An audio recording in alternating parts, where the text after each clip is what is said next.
How's it going, guys? Just getting the links sent out throughout the chat, and unfortunately, Evie is nowhere to be found right now. But I'm sure she's watching somewhere. Hey, I am here. Can you hear me?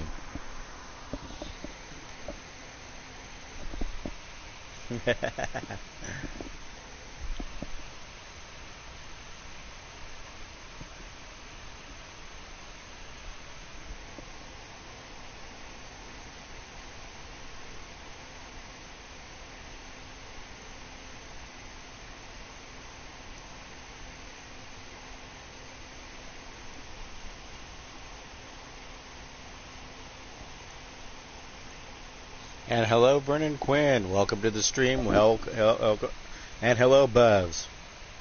Can't hear me? Let's see. Let's see if I unmute myself. Hold on.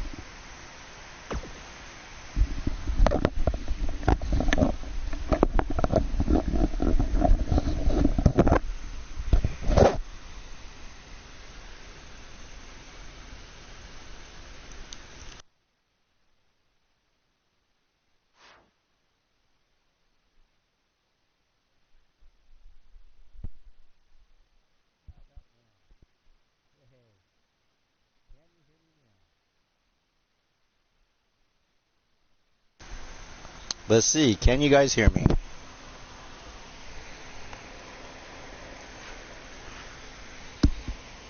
Can you guys hear me now?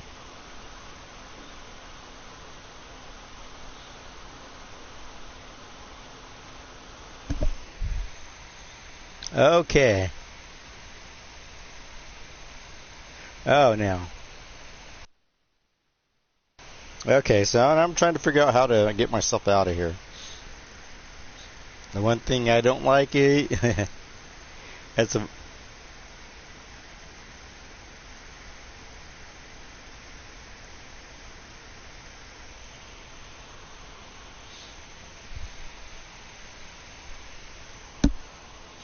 yes. Usually I end my stream if I can't hear myself.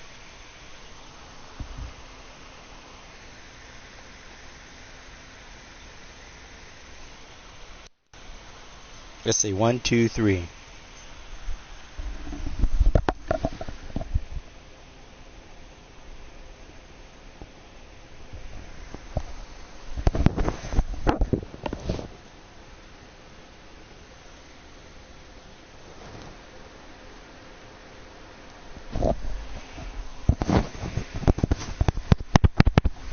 Testing. 1, 2, 3.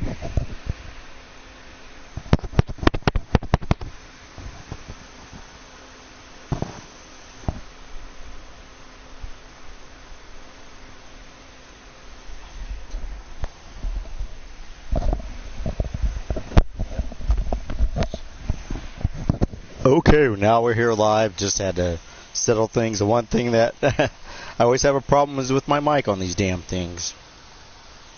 Where's the operator error? And let's see. Let me go around the stream, sending out links.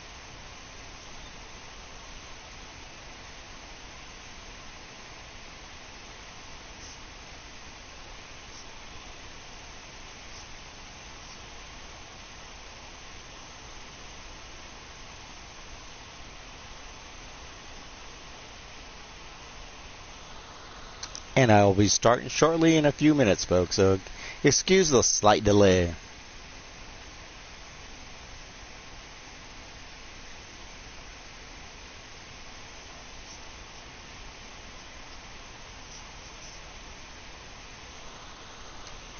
And,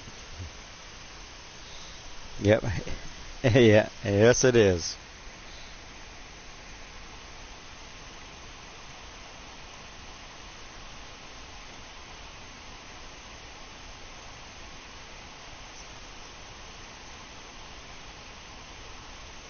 And I'll get the show going as I have a few more links to send out. I can't multitask. I am a Yeti, and it's hard for me to multitask. I can barely swallow, and we won't go into what that entails. Sorry if I sound a little bit nasally today, but then again, I always sound nasally. Just a little bit of the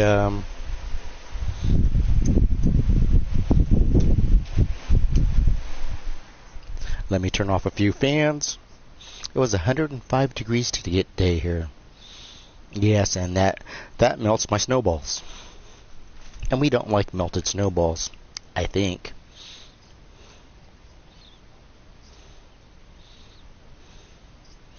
And it's a little more of a chill mood today. Okay, get some sleep.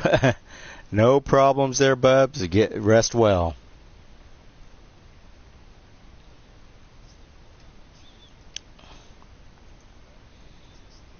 It's going to be a little chill stream as it plays. All right, and don't worry, you're up. You're up for a match too, bub. So you can catch yourself on the replay. And I hope everybody's enjoying the stream as I send out the links. And just give me another minute, and I will get this show going. Like I said. I start out slowly, and I move like a steam train. In pain. The rhymes are starting, and the bad rhymes are starting.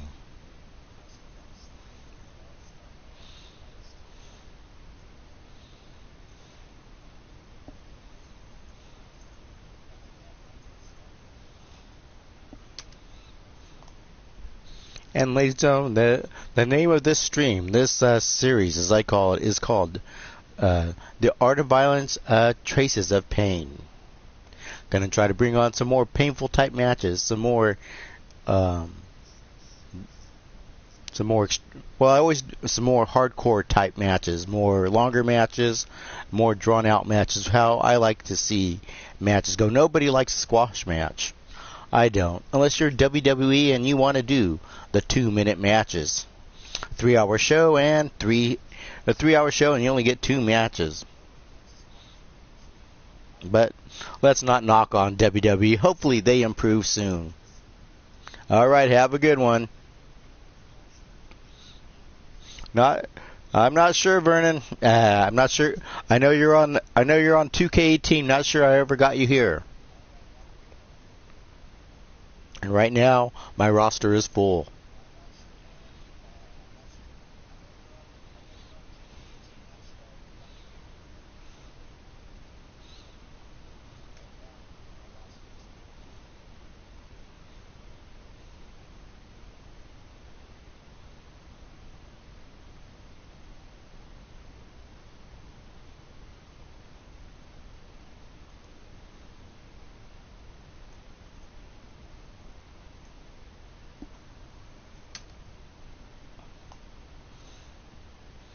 Okay, all the links are sent out, and we're ready to go, folks. And I'm sorry about the delay.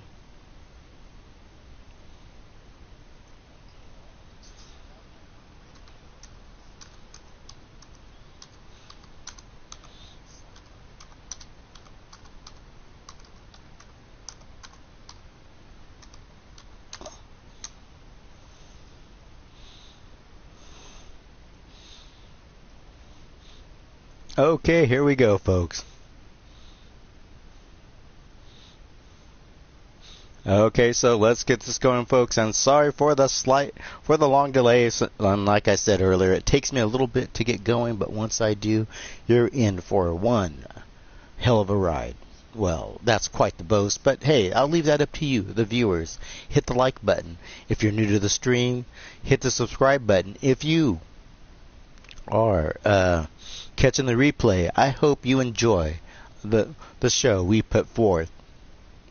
Or can we say spew forth?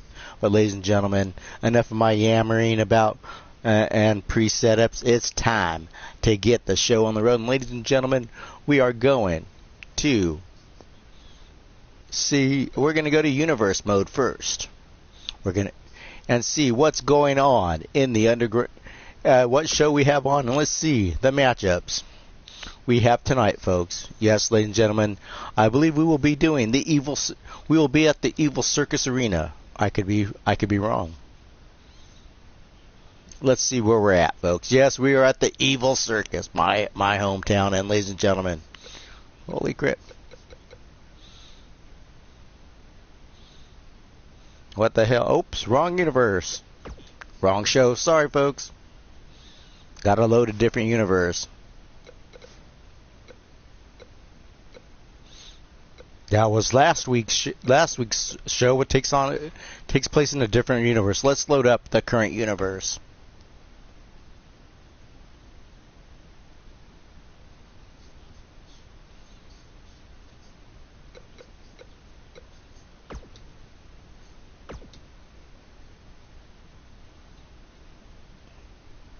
And let's go on to, here we go. We're on tonight's show. We have the right show and no problems, Vernon. Now we got tonight's show and we got it right on. We got Dante Balut versus Drago Doom, folks. That should be an interesting matchup. You got the Pinoy boy toy taking on the one, the only Drago Doom. And from what Meanie has told me, Drago means sweetheart. What the heck? I bet he thought it meant dragon, but the big dunderhead chose the name Drago, which means sweetheart. Can't even get his name right. And we have Daniel Starr will be taking on our newest entrance, Lord Gorfing, folks. Lord Gorfing standing well over 7 feet tall. He says he's a master of hardcore gore, master of death matches, back alley wrestling matches, street wrestling, front yard, backyard, porch, on the porch, on the deck, wherever it is, he's a master of it. Bare knuckles. Siberian street fights. I don't know what this fucker means, but he says he has the scars to prove his worth, and he's here to take on the one, the only Daniel Starr. And ladies and gentlemen, old Blobbin says he feels a little bloated. And so, Fat Man sent him to see the doctor, Dr. Anus Tickler, along with his assistant, his manager, his nurse, his professional nurse, Evie Bloodyard, and she might use a few corn dogs on Blobbin to relieve some of that being bloated. And ladies and gentlemen, oh yes, here we have it. We got Pink Eye Larry and his tag team partner, Chadlock Jones, and they are in a tag team called the Trailer Park Pussy Killers, folks. Yes, they are the lady killers of your local trailer park, as they say. And we're taking on the one, the only Meanie Core tag team 1.0, folks. And this is Big Daddy Jingles and Super Sabian MG9000, folks. And these two are a well-oiled, get the pun intended, machine, folks. Oh my gosh, it's one powerhouse of a machine, two powerhouse wrestlers, two cyborgs with precision like tag team action, folks. It's going to be an interesting matchup to go against the untechnical style, the unorthodox style of Pink Eye Larry and Chadlock Jones going up against a really fine, experienced tag team in Meanie Corporation, folks. And of course, Meanie Corporation was put together by the one, the only Meanie Girl. Meanie Girl says yet he does not know how to put tag teams together. He's a bad booker. Not much of a looker. More looks like a $2 hooker. Oh, shut up, Meanie. Making fun of my rhymes. And ladies and gentlemen, the one, the only Fupa Man, part of that Fupa Fat Friends Justice League tag team faction, is taking on that tag team champ Omar Wolf, folks. And Omar doesn't care if you're a Fupa Man, you're Fat Man, or you're a wild, or you're a grandpa. He'll fight you if you step aside that ring. His English good manners are off the hook. He just thinks you're a cunt that needs to be beaten. and he likes to beat cunts. And ladies and gentlemen, oh, it looks like we're having an invasion of Mini Corporation, folks, as we have the one, the only Robomaki saying he wants to take on the Donkey Dick. Okay, I don't know what he means by that, but I hope he's pronouncing his name right, because Donkey Dick has a lawsuit against me saying that I purposely mispronounce his name to sound dirty. I do not. And you know what? If you keep it up, I will take Donkey Dick in the ring, and I will beat the Donkey Dick hard. And of course, in our main event, Emily Doom, known as Graveyard Doom. No relation to Drago Doom. Drago Doom, who is actually his actual name is P.S.T. Is P.S.T. Yelda, as from I heard. Who knows? Must mean something in Russian or something. And of course, we got taking on Mama Jupiter. Mama Jupiter, the wife of Big Papunga. Yes, him. Yes, she's out there in the jungles of Romania with her man Big Papunga, folks. And that'll be our main event, and we will do some bonus matches after this event, and let's get this show rolling, folks. And here we are. Oh, we're at Mini Corporation. No wonder we're being invaded by it. No wonder we're being invaded by Mini Corporation. They're invading their own show. I'm a dunderheaded Yeti. I don't even know where I'm at. Well, I did drink 5 milkshakes, so you know that kind of gets me drunk before doing a show. Anyways, ladies and gentlemen, here we are at the Mini Corporation, funded by ill-gotten gains from the evil circus, folks. I'm saying that somehow meaning embezzled money from my promotion, my federation, to build Mini Corporation. Just a rumor, and I'm not spreading it. And luckily, but anyways, yes, and here we go. Dante Balut is versus Drago Doom, folks. And Meanie says she'll give Dante Balut extra lumpia if he takes out the imposter, Sweetheart Doom. Let me call you Sweetheart. And Drago says it means dragon. Don't care what the Romanian Romani, whatever the hell gypsy is.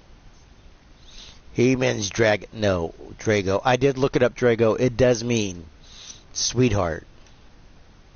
Dante laughing in the background in the locker room goes, "Oh my God, I am taking on the sweetheart. The sweetheart of he's the Russian, the sweetheart of Russia. Does he come out in a tiara? He must come out. He must be one of those Russian mail order brides. You know that you call 1-800 bride me. But of course, that's in God's hands. I have no control. If he wants to be called sweetheart, maybe he should go over and be part of CAW. You know, with that queefy boy and that George Stickeye and that Mango. And that Mango, you know, that Mango, he be the as I say, the uncle of that Gago, that crazy go nuts, Mean Jody Green. And speaking of Mean Jody Green, I have a restrainer against his daughter, that Yolanda, bend me over. I don't want anything to do with her. She makes my two balloons shrivel up like BBs. But of course, it's okay, as long as you keep her away. And let's get this show on the road between Drago.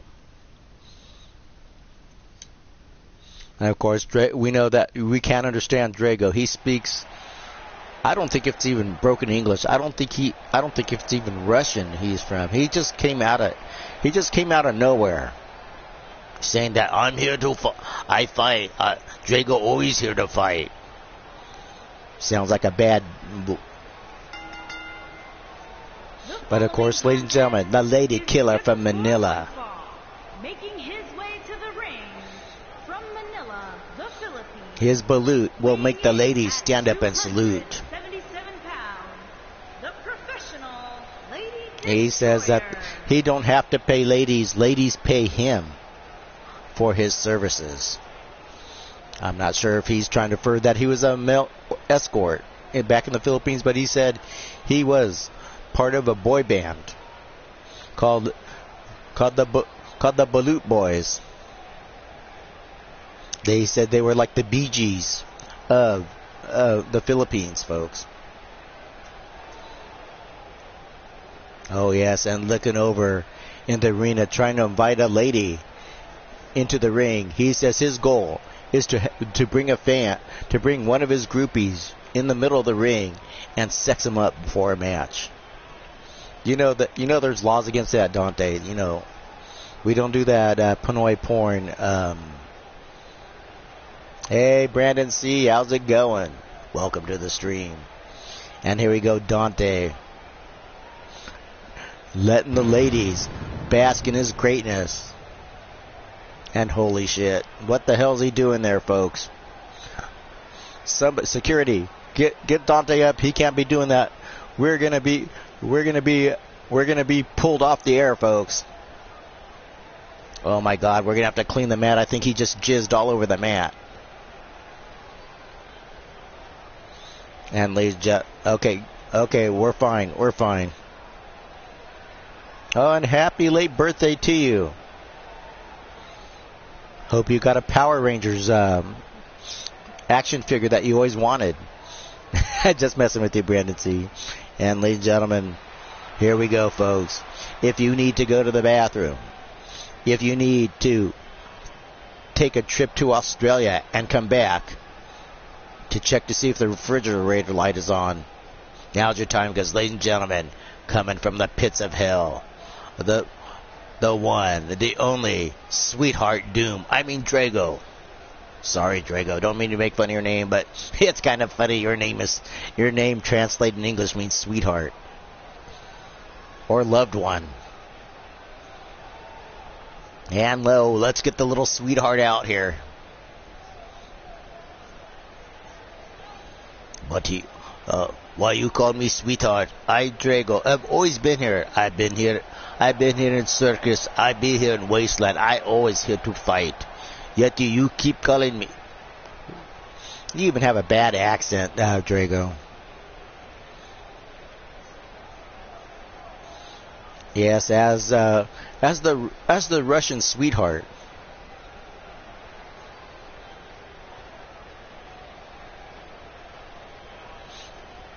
Were they Power Rangers? Were they Power Ranger shoes? Green Ranger or Pink Ranger? Which one, Brandon?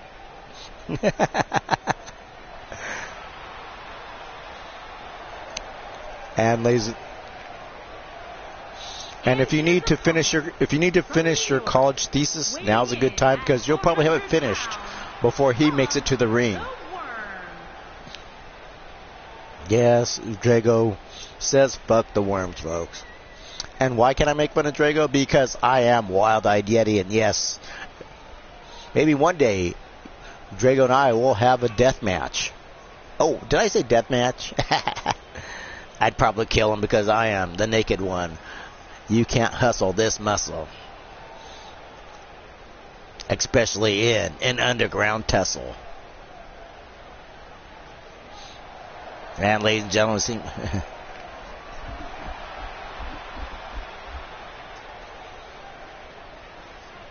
Under Armour, it's better than underwear shoes.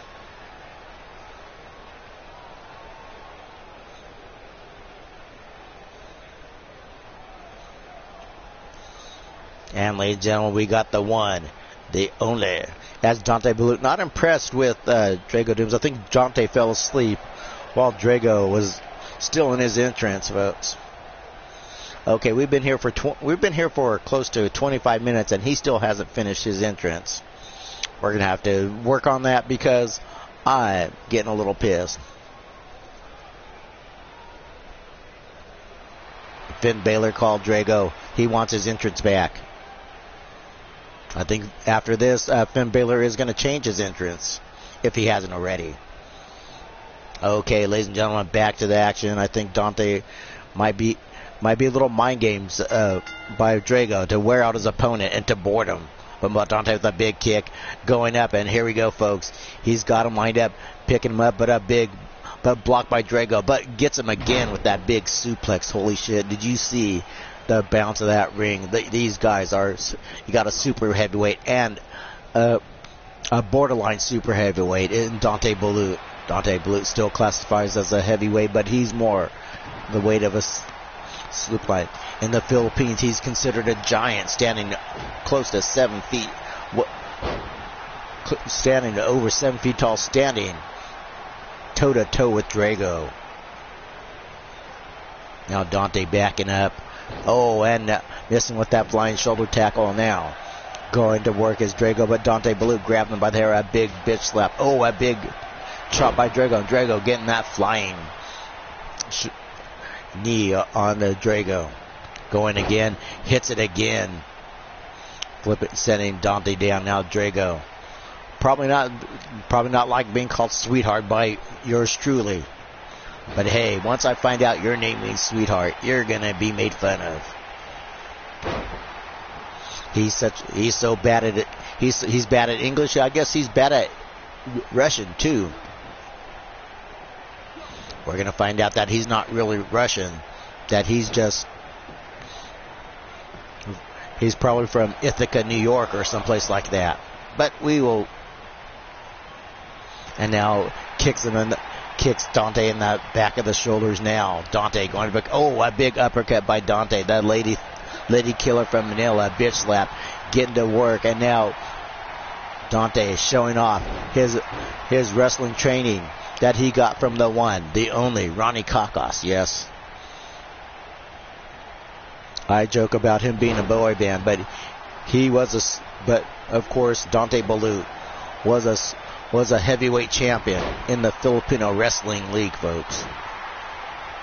I brought him over here because he's a talented young man.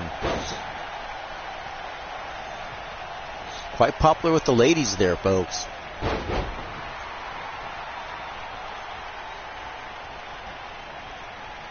And now going up, and now a little reversal teardrop suplex by Drago, but Dante with that big uppercut going again. Oh, the kicks to the chest now, picking him up. Oh my gosh, going in for a pump handle. Uranagi or facebuster. Now just topping him. Look at this. Don't let the arrogance and the smug manner of Dante Balut. Once you get to the ring, he's a fierce competitor, like all our competitors here in the Underground Circus. A big kick there. Now tosses Drago in the Doom. The big man is in trouble. Now making a comeback here. A big clothesline sending down Dante, almost concussing him, but playing a little mind games there as he drives the elbow into Drago's face, picking Drago up. A big suplex. Now stomping him, wearing him down. Now going up. Here we go, folks. Will he be going for it? He's telling him to get up. Dante's got him up. Going for. Oh, the Manila Thrillers kick. 1, 2, and only a 2 count. A big kick out on 2 by Drago. Dante thought that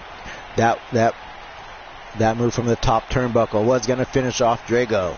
But as we know, Drago is like a steam train. He slowly gets started, but of course Dante not going to let him get any fuel in get any steam going. Taking him up, and we're going up for a superplex to the outside. Holy shit! That was like a 5.0 on the Richter scale here in the circus, folks. The fans are on their feet as they take this action. The feet, the ref continues to count. A big thrust kick, and Dante showing off some of his martial art training from Ronnie Kakos, folks. Picking him up, and now throwing him into the barricade. Dishing out between these two, going toe-to-toe, blow for blow. Putting on one hell of a beatdown show. Going up for it. And a little beauty treatment, folks. Yes, and we know better do that again because Drago is one ugly mofo. He needs a lot more beauty treatment. I think that last exchange gassed out Dante. Drago is just out face down. And now stomping him in the knee. I think Drago's out, folks. Oh, that running elbow. Another running elbow. And ducks the clothesline. And with that Pele kick, this is it. Drago is done. But he should have went for the pin. Now going up. Oh my gosh, going for that armbar, making him tap out. Drago going for the rope, trying to pull on the rope. And look at this. Drago could not make it to the rope. Congratulations to Dante Balut over the win of Drago Doom. And I think Dante just spit on Drago Doom, folks. Spitting on him after he made him tap out. Oh my gosh, Dante showing his dominance in this match, folks. And look at this, Dante looking for a shot at Omar Wolf's title, and that may happen. Great showing here, folks, by Dante Balut. And of course, right here, wearing him down, Dante put on the thing. Look at this. This tilt-a-whirl armbar. And look at this, working on the arm. And right there, and Drago just could not let go, folks. And Drago finally tapping out. You see him trying as hard as he could, reaching for that rope to break the hold, but he couldn't, and finally gave out in pain. That pain was too intense for even Drago. And ladies and gentlemen, congratulations to Dante Balut, folks. Omar, you better watch your back because Dante's got you in his sights. Flexing for the ladies. A great showing by Dante, folks. And as we go on to our second match, oh, this should be a good one. It is a first official singles match in the Evil Circus. Yeah, you've seen him in a few pickup matches and a few house shows, but he's made it up to the main show, the one, the only, Lord Gorfiend, taking on the Daniel Starr. Lord Gorfiend says he's an old school bare knuckle brawler from the pits of hell. You ask him where he's from, he'll say fuck you. Although he does, I think it always changes where he's from. He never gives me a correct answer. I think he wants to be a bit of a mystery of who he is.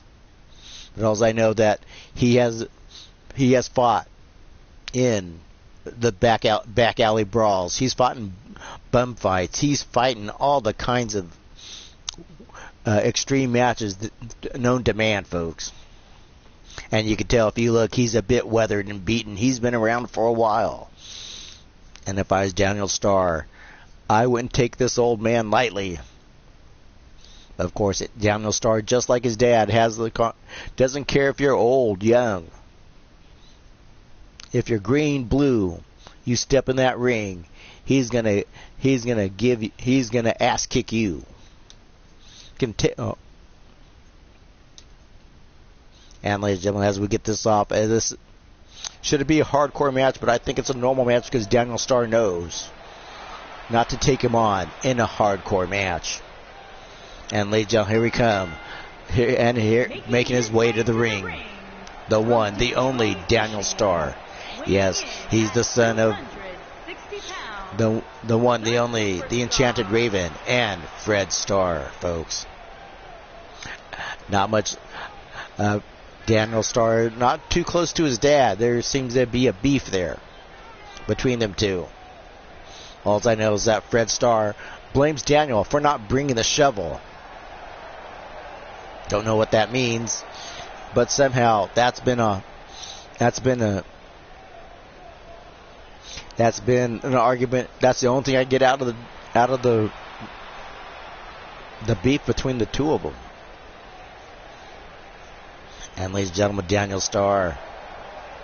Yeah, says he's the superstar of the stars. He goes, his old man needs to find the rocking chair and sit in the home, because the real star, the real star is in the house. And ladies and gentlemen, making his way from parts unknown, the pits of hell. But I say he's from deadly England. The one, the only Lord Gorfing, folks. I don't think he likes my sense of humor because I played around with his entrance, folks. And yes, since he won't tell me his real name, I gave him the name of Dirty Sanchez Rivers. His opponent, from Dudley, England, weighing in at 575 pounds, Lord Dirty Sanchez. As you see this Rivers. monster standing well over 7 feet tall, weighing well over 500 pounds, folks. A super heavyweight, folks. Making the cold, methodical look on Lord Gorfing, folks. You can tell he's had the battle scars of many fights, many brawls. There's nothing pretty about this guy. He's not a pretty boy. As he says, he's here to seek, destroy, and win gold.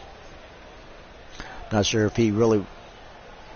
And hello to everybody that's made their way to the stream that is watching quietly. And don't forget to hit the thumbs up, hit the thumbs down. If there was, hit the FU button.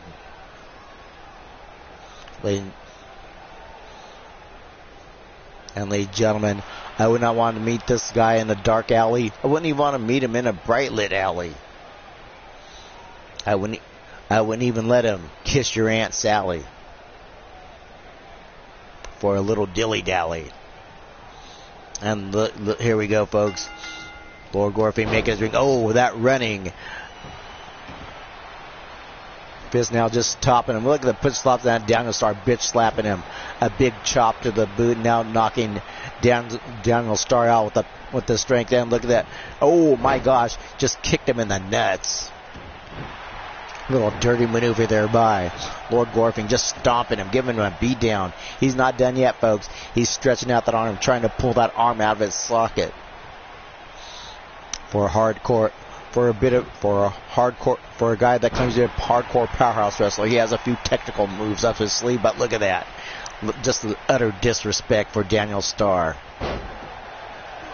Now taking him up by the scruff of the neck, and Daniel Starr trying to turn the momentum in the match, trying to mount an offense, whips him into the turnbuckle, and Lord Gorfing folds like a taco. Now cranking the neck, and now trying to rip the head off. I think he's pulling on the beard to get some leverage there on Lord Gorfing. And Lord Gorfing with a short arm clothesline, picking him up. And now Daniel Starr with a big back body drop, now kicking him in the side. You could tell he got the mental toughness and meanness from his parents. Now with the kicks. And now shot in the back. Irish whipping the clothesline. Oh, misses with the flying forearm. Lord Gorfing had him scouted, got him up in that torture rack, trying to bend him in half, but Daniel Starr with the elbows to the jaw, taking him out. A big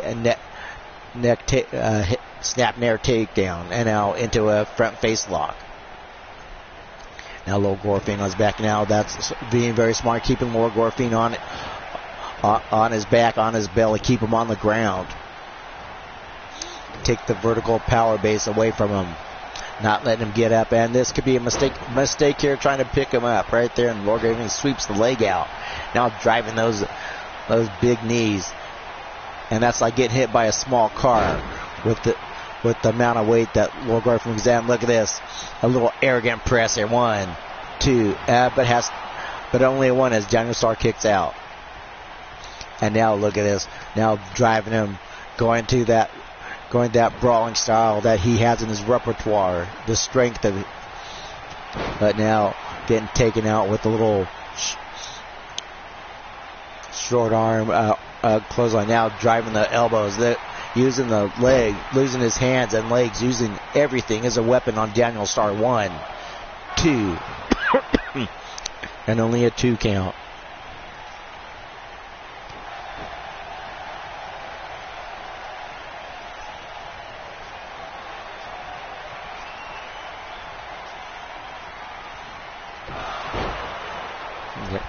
And now going up there, now taking him up.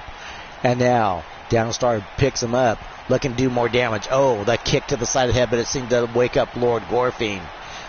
And Lord Gorfing with that short arm takedown. Oh my gosh, he's bleeding, folks, but he's pumped up, and you see he's wild. Get him up. Holy shit, what the hell was this? Little flip around into a takedown. 2 and a 2 count. Now turnabout is foreplay. Didn't know Lord Gorfing had some technical skills.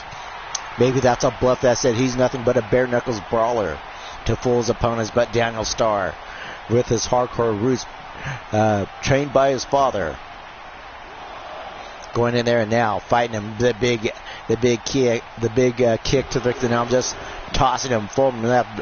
Daniel Starr making Lord Gorfing his bitch. Daniel Starr saying who the real monster is in this match. Rolling him over, going for the pin. This could be it. 1, 2, and a big kick out. Holy shit, folks. I thought it was over. The fans are on their feet.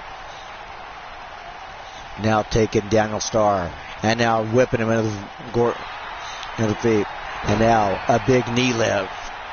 Taking out Lord Gorfing. Lord Gorfing is in trouble, folks. He needs to come out with something. He needs to turn it around. He needs to kick it into another gear, or Daniel Starr is going to win this match.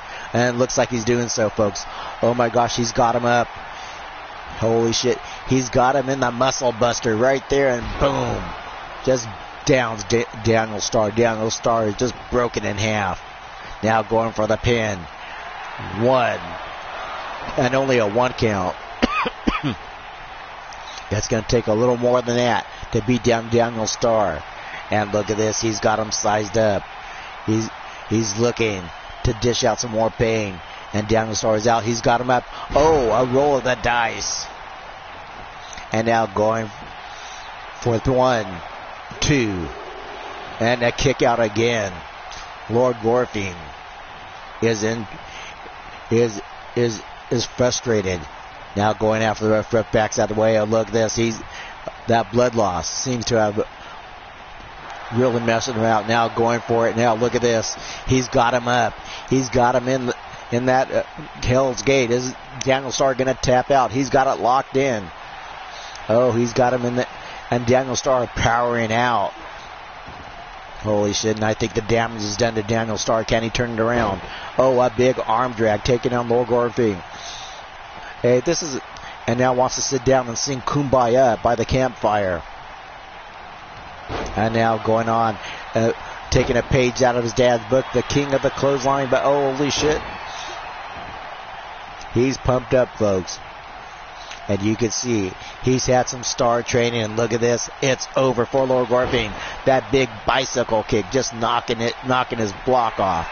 1, 2, and a kick out. Holy shit. I thought it was over. Once you get that by that bicycle kick by Daniel Starr, usually the show's over. Lights are out. But no, Gorfing still has some perseverance, a little more stamina in his tank to go on. And now arm drag takedown. Going after it now, a bitch slap. This is one hell of a match between these two. I thought this match was going to be a quick match, but no, it's a long, drawn out slobber knocker. Oh, punched him right in the nuts, folks. Did you see that? Trying to blow the cells out of Lord Gorfing, but he must have balls of steel, folks, as he just powered out with that big punch. Now up and down. I can't tell you who's going to win this match. It's just a matter of sheer will right now. Big arm drag takedown. The blood trickling down Lord Gorfing. It seems the more he bleeds, the more menacing, the more power he gets, folks. And we know by look at those scars, he likes it bloody. And the Daniel Starr coming in, and he says, "Look, those Oh, those mixed martial arts knees and those kick strikes just taking him out now. This could be it, folks. 1, 2. It's over, folks. Daniel Starr still looks pretty. Great matchup between these two, but Daniel Starr took out. Oh shit, folks. After this match. And look at this. It's Fred Starr, folks. Fred Starr taking out his son, saying that, you think I should go to retirement home? Fuck you. So you're only as twinkle twinkle little star. Fred Starr says he's the real superstar. I think Fred Starr got tired of his son running his lip, saying, you're going to learn some respect, boy. And next time, bring the shovel. Oh, yeah, out of nowhere, Fred Starr just took out his son. We're going to see a little rivalry here between these two. And ladies and gentlemen, oh yes, we got Blobbin versus Anus Tickler. Fupaman says that Robin's feeling a little bloated, might have some intestinal trouble. And of course, we got the man for that intestinal trouble, the one, the only, Dr. Anus Tickler. And Dr. Anus Tickler deserves his own title belt called the Ring Breaker. Folks, because this guy personally holds 12 ring breaks to his credit, folks. And if you watch past episodes, you'll see why that is. Folks, yes, this man, who is a proctologist by day, a wrestler by night, and he brings his assistant, his nurse, Evie. Of course, how does Evie have to pay for all those shoes? She works as a nurse, folks.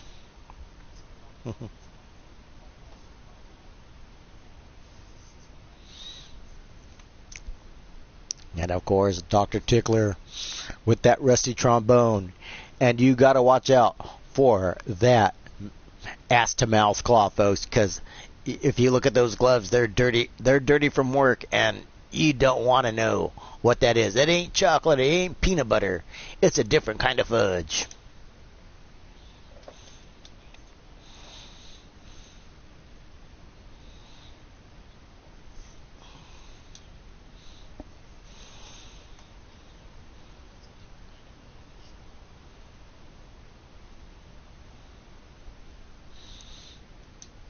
And ladies and gentlemen, as we continue on with our third match of the event, and the first two have been exciting, it just building up, folks. And ladies and gentlemen, here he is, folks. Making his way to the ring from the good old USA, weighing in at 300 I know Blobbin just had too much Mountain Dew and Skittles. Wonder Boy. And this is what happens when you give him too much sugar. I don't know. There's something a little off about that boy. I'm not sure. And ladies and gentlemen, the one, the only, Dr. Anus Tickler. He said he's had a busy week. He's been up to his ass, and he's been up to his elbows in work, folks. And here we go with Nurse Evie, folks, and you can tell it's been a busy man. Don't want to know what those stains are.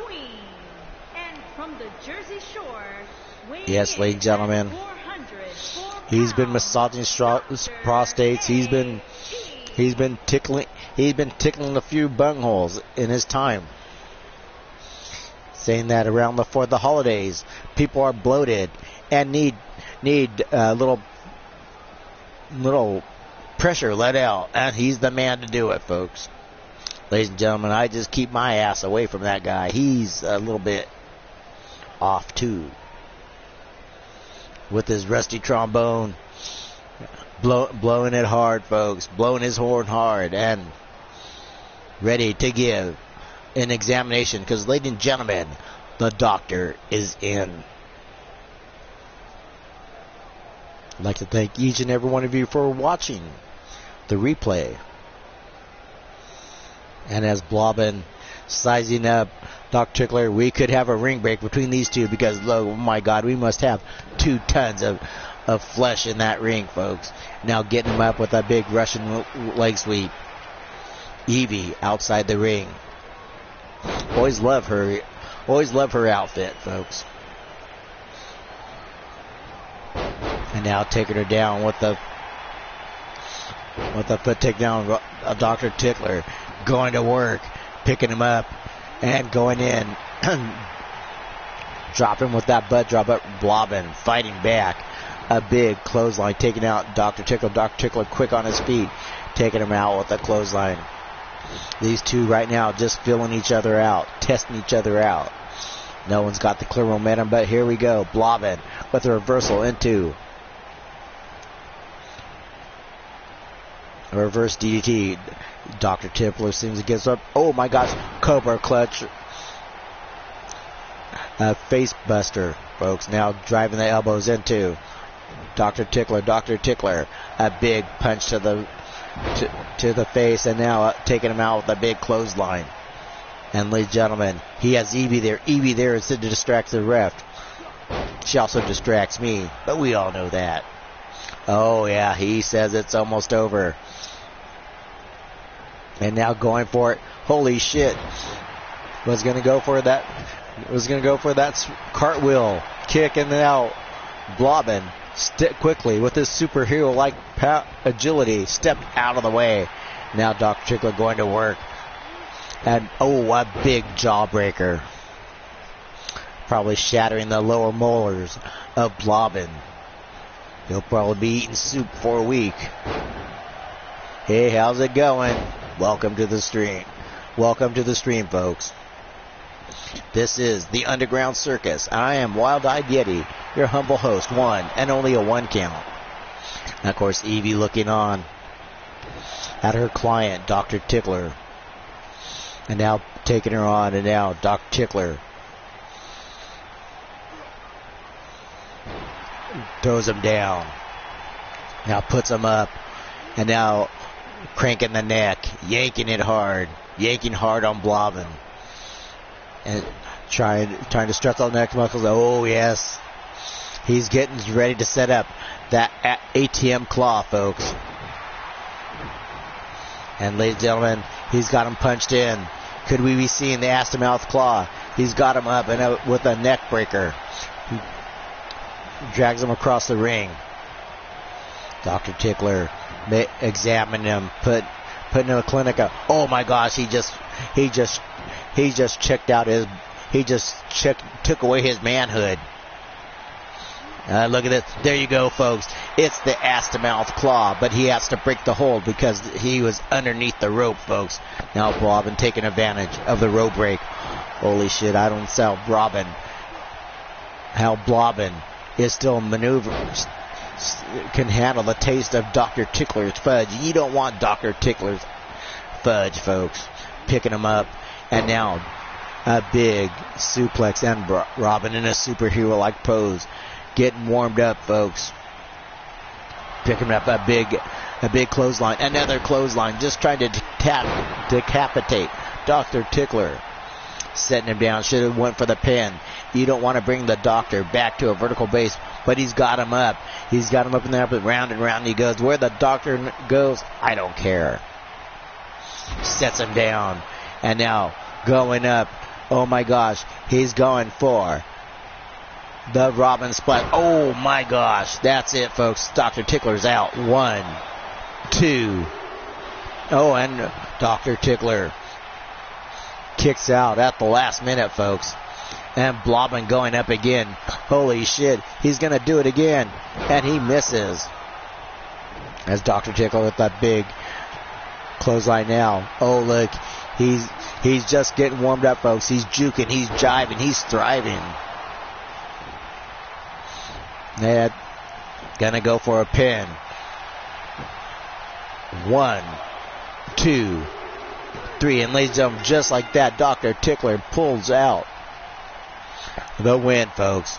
The Doctor is in for a win. That's one hell of a match, but Dr. Tickler proving why he is a tough opponent here in the Underground Circus, folks. Yes, here in the Underground Circus, a lot of the wrestlers here look a little bit odd, look a little bit funny, but the one thing, when you get in the ring across from them, they're serious about their wrestling, folks. And that's how it should be. When you put all the gimmicks down, when you put all the gimmicks aside, these wrestlers are true professionals, folks. And look at this, that's about 600 pounds of cellulite landing on 600 pounds of cellulite. I'm surprised they didn't burst like balloons. And Dr. Tickler celebrating the ring. Yes, the Doctor is in. Your bet. And there he is, playing his, shaking his little tush. I shouldn't say little, that fat tush. Congratulations to Dr. Tickler and his manager, Evie. Now we go on to our next match. And I said these matches are building, folks. Oh, yes, and for a shot at the tag team titles held by the Sock Monkey Mafia is the Trailer Park Pussy Killers taking on Meanie Corporation version 1.0. Yes, and of course these cyborgs were built by the one, the only Meanie Marbles, or better known as Meanie Girl. And it's going to be hard. Yes, your finger is filthy. And close your legs. Your breath stinks. And ladies and gentlemen, we're taking on the tag team of Meanie Corporation. And of course, ladies and gentlemen, Meanie Corporation is hard to beat on their home turf. And ladies and gentlemen, we're wrestling here at Meanie Corporation. And this is going to be a hard match for the Trailer Park Pussy Killers, folks. Yes, they're the Don Juans of the single wide. But they don't mind a single wide. They don't mind a double wide. They say they prefer a triple wide. Oh, never mind. I'm getting told by our censors that we're in the early morning hours, and I have to watch my mouth. Shut. How can I watch my mouth when it's below my nose? Okay, I'm trying to watch my mouth. Screw it. Folks, this is the Underground Circus. We don't care. There's no PG-13 rating. We're rated R. Like a pirate. Hope everyone's enjoying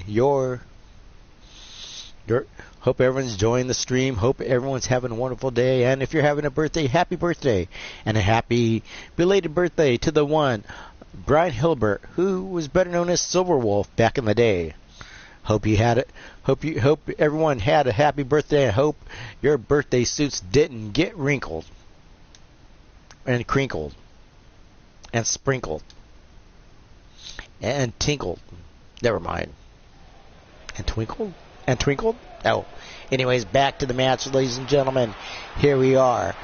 We got the Trailer Park Pussy Killers, made up of, at a combined weight of 515 pounds, Larry, the ladies' man, and the player. yes, we got Chad and Larry taking on Meanie Corporation, folks. And ladies and gentlemen, yes, as you can see, of course, Pink Eye Larry, the husband. Oh yes, he has returned. Yes, and he's ready. And he's brought on his protege, the one, the only Beef Cadillac, Chad Cadillac Jones. And ladies and gentlemen, here we go, Meanie Corporation. Yes, of course we got.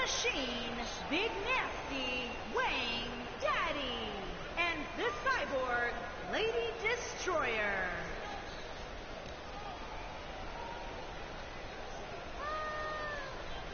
Yes, ladies and gentlemen, here on their home, here in their backyard, in their yard, at Meany Corporation is Meany Corporation. Ladies and gentlemen, these were cyborgs built by one Meany Marbles, folks, or better known as Meany Girls, as I said earlier in the show. And there's an interesting story why Super Sabian 9000 vibrates like that. But we'll go into that in another show as we get on the ring. That big cyborg known as Super Sabian MG 9000 takes on Larry. Larry takes him out with authority. Larry, who started his out as an indie fanboy wrestling photo photographer, and always bugged the promoters trying to get him in the match. He wanted to be a wrestler. He finally bugged me in the Evil Circus, and I gave him a chance, folks. And of course, he has proved to be a formidable opponent, a very good wrestler. I'm very surprised. And now tagged in Cadillac, and now Cadillac or Chad, the Cad, who the bad Cad. Going up again. Corbett grabs the leg and takes down SS by the leg, and now SS 9000. Now getting grabbed by Cadillac, taking up. Holy shit! Look at Cadillac just crushing him like a tin can. If I was SS 9000, I would go and make a tag, but there could be a count out. And now going toe-to blow for a big kick into the midsection. Not sure if that hit him, but we could have a count out here, folks. A big DDT. They need to get back in the ring before there's a count out. We're at 6, I believe, or 8. Tossing back in the ring, and we're at 7. Who knows? Yetis can't count. I couldn't even hear the refs count. It was a very slow count. Now look at this. Just taunting Larry as he takes Chad and just delivers that short arm clothesline. Picks up Chad again. Whips Chad in the corner. We could have a tag into Big Daddy Jingles. Oh my gosh, and here we go. Tag team maneuvers right here. And that big bionic boot. Putting it down and going for the kick. And now, oh no, going for the submission here. Now yanking on that arm. He's got it locked in. Is Chad gonna tap out?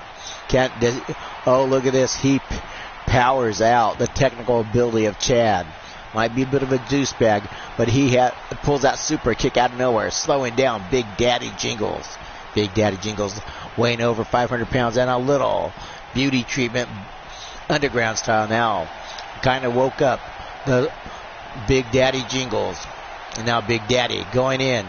And now was going to make the tag, but Chad reverses it and throws him in the turnbuckle. Is he going to tag in Larry? I would tag in Larry. Oh, a big tag out. And here we go, folks.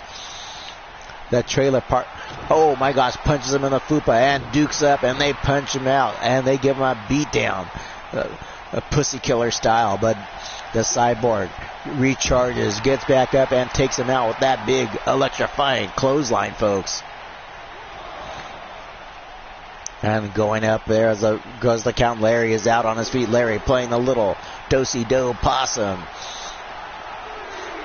And now a big headbutt by Daddy Jingles. As we go outside again, we may have to have an Extreme Rules match between these two because they want to take it outside. A big clothesline taken down. Daddy Jingles. Taking out Larry. Larry coming back. And of course we know that Larry recently married to Raven the Enchanted. He says he's going to take his double wide and sell it to all the way to Crumden, England, folks. And now stomping him, and Larry holding on to his knee, rolling off the leg. And now there's no quitting Larry, but he's just got bulldozed over by Daddy Jingles. That big bro kick by Daddy Jingles. Larry taking down Daddy. And now throwing him in a big Scottish sickle to the back of Daddy Jingles. Drops that leg, reminiscent of Hulk Hogan, folks. And now going for the pin. Now here comes in SS9000 and breaks up the pin. Now going after Larry, but Chad with a jawbreaker to SS9000. Now these two teaming up on SS9000. SS9000 taken out of the equation. That big hip toss, headlock takedown. Oh, Larry, he's charged up. But given enough time for Daddy Jingles to recharge and get back in the match. Going up, he's got Daddy up. Oh my gosh, a big slap there. Oh my gosh, those clubbing forearms with robotic precision on Larry. And going for the pin. 1, 2, and a kick out at 2. SS9000 back up on the ropes. And now Daddy Jingles going, look, he's got him up. Oh my gosh, here we go. Puts him down with that Uranagi. And now picking him up again. Now gonna go again. Another Samoan driver. Boom, down like a clown. Oh my gosh, and Meanie up in the offices of Meanie Corporation just uploaded a new program, a new moveset into Daddy Jingles. But I'm not sure Larry caught it before it took place. But look at this. Now trying to beat the shit out of Daddy Jingles, keeping him down before that program uploads. Now Daddy Jingles with the arm takedown. Oh, he's got him up. Got him by the head. Now takes Chad. Now taking Chad for a little stroll. And now takes him up. A big kick to the back and it misses. And oh, that big knee shot. Oh my gosh, just took Daddy Jingles out. But he doesn't go for the pin. Daddy Jingles still out. I'm not sure that programming by Meanie Girl helped out. Oh, look, fighting his way out. And now punching him in the ribs. Punching him in the side of the ribs. And now going in. Now a big tag. And now, here we go. Super got him up. Holy shit, this doesn't look good. Oh my gosh, trying to break the shoulder of Chad. And Chad powering his way out. A big uppercut. Oh, look at this. A tornado DDT, but look at this. A reversal by Chad. Chad showing off his wrestling moxie. And now, oh, drives that big knee into, now got some up. This could be it, folks. Gonna roll him up. Bam. This could be it, folks. Now going from 1, 2, and only a 2 count. Looks like the Trailer Park Pussy Killers saying they're no joke. Proving that they are tough enough to go for those tag team titles, folks. Everyone wanted those tag team titles here in the Underground Circus. Now slipping him and now whipping him into the ring post. Gonna make a tag. Oh, makes a tag to Larry. Look at this. The Trailer Park Pussy Killers pounding him like an old tin can. Now stomping again, stomping a new lead hole into SS9000. We may have to have him reprogrammed, rebuilt after this shellacking given by the Trailer Park Pussy Killers, folks. Now whips Larry into SS9000. SS9000 is a total broken heap. Going 1, 2, and a kick out of 2 somehow.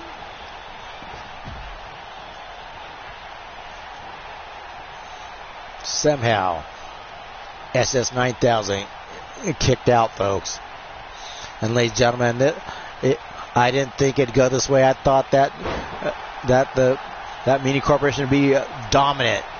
I didn't know that the Trailer Park Pussy Killers would put up such a fight. But ladies and gentlemen, as it says, never underestimate your opponents. Should have made the tag there, but Larry, with his pink eye, distract them. Oh my gosh. Looks like Meanie is right now typing in new movesets, new programs to try to help out Meanie Corporation win this match. Not sure if there's a little lag going on with the program. Oh, look at this. Picks up their knees. And now Chad misses with that clothesline off the middle turnbuckle. Now it seems like the programming has taken in place. And look at this. He slips him over and counters with a stunner. Going up, and it seems like taking up another RK out of nowhere. He just busted Cadillac open, folks. Just like that. Meanie Corporation changes their game. And we could have a tag here. We could have a pin here. And no, Larry makes it in time to break up the tag with just like, oh, look at this. Going after Larry. Sends him up for a ride. He's not done yet. Another ride. Just taking out Larry. Larry is, oh my gosh, they just showing off the power of Meanie Corporation, folks. And there you go. That's what you have to watch out. In the background is Meanie Girl. And now Larry, he's out on his feet now, looking to finish off Chad right here. And going for the pin. 1, 2, and almost a 2 count as Larry breaks up the pin. And that's the third member of Meanie Corporation don't know about, is Meanie Girl out there with the remote control. Oh, yes, he's up, and you just see a new program just set in. The hot tag into Larry. And now Larry getting taken out by a float over DDT, taking Larry out, and Larry is out, folks. Big Daddy Jingles has yet to make it back up to the top of the arena. Now there he is, folks. Meanie Girl recharging the programming of Daddy Jingles. Yes. And now a big boot. And now going for the pin. 1, 2. And a kick out at 2. Folks, reaching in and now trying to finish off Daddy Jingles. He's laying down there. He's lifeless, folks. I think his battery just ran out. And it looks like Larry's batteries just ran up. Telling he's still in his honeymoon period with Raven the Enchanted. Dropping the big leg. Now going for the pin. Daddy Jingles going in to save for the tag.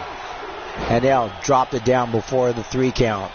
Now Larry having issues, but Daddy Jingles punches it. But Chad going in there, helping his partner out. I like the tag team, the closeness between these two. Now taking out Daddy Jingles because Daddy Jingles out on the ring post, and now Larry going in for the submission with that ankle lock. He's saying, say uncle. Does he want him down up? But no. Now quick back to the apron. Needs to make a tag. A big clothesline from hell by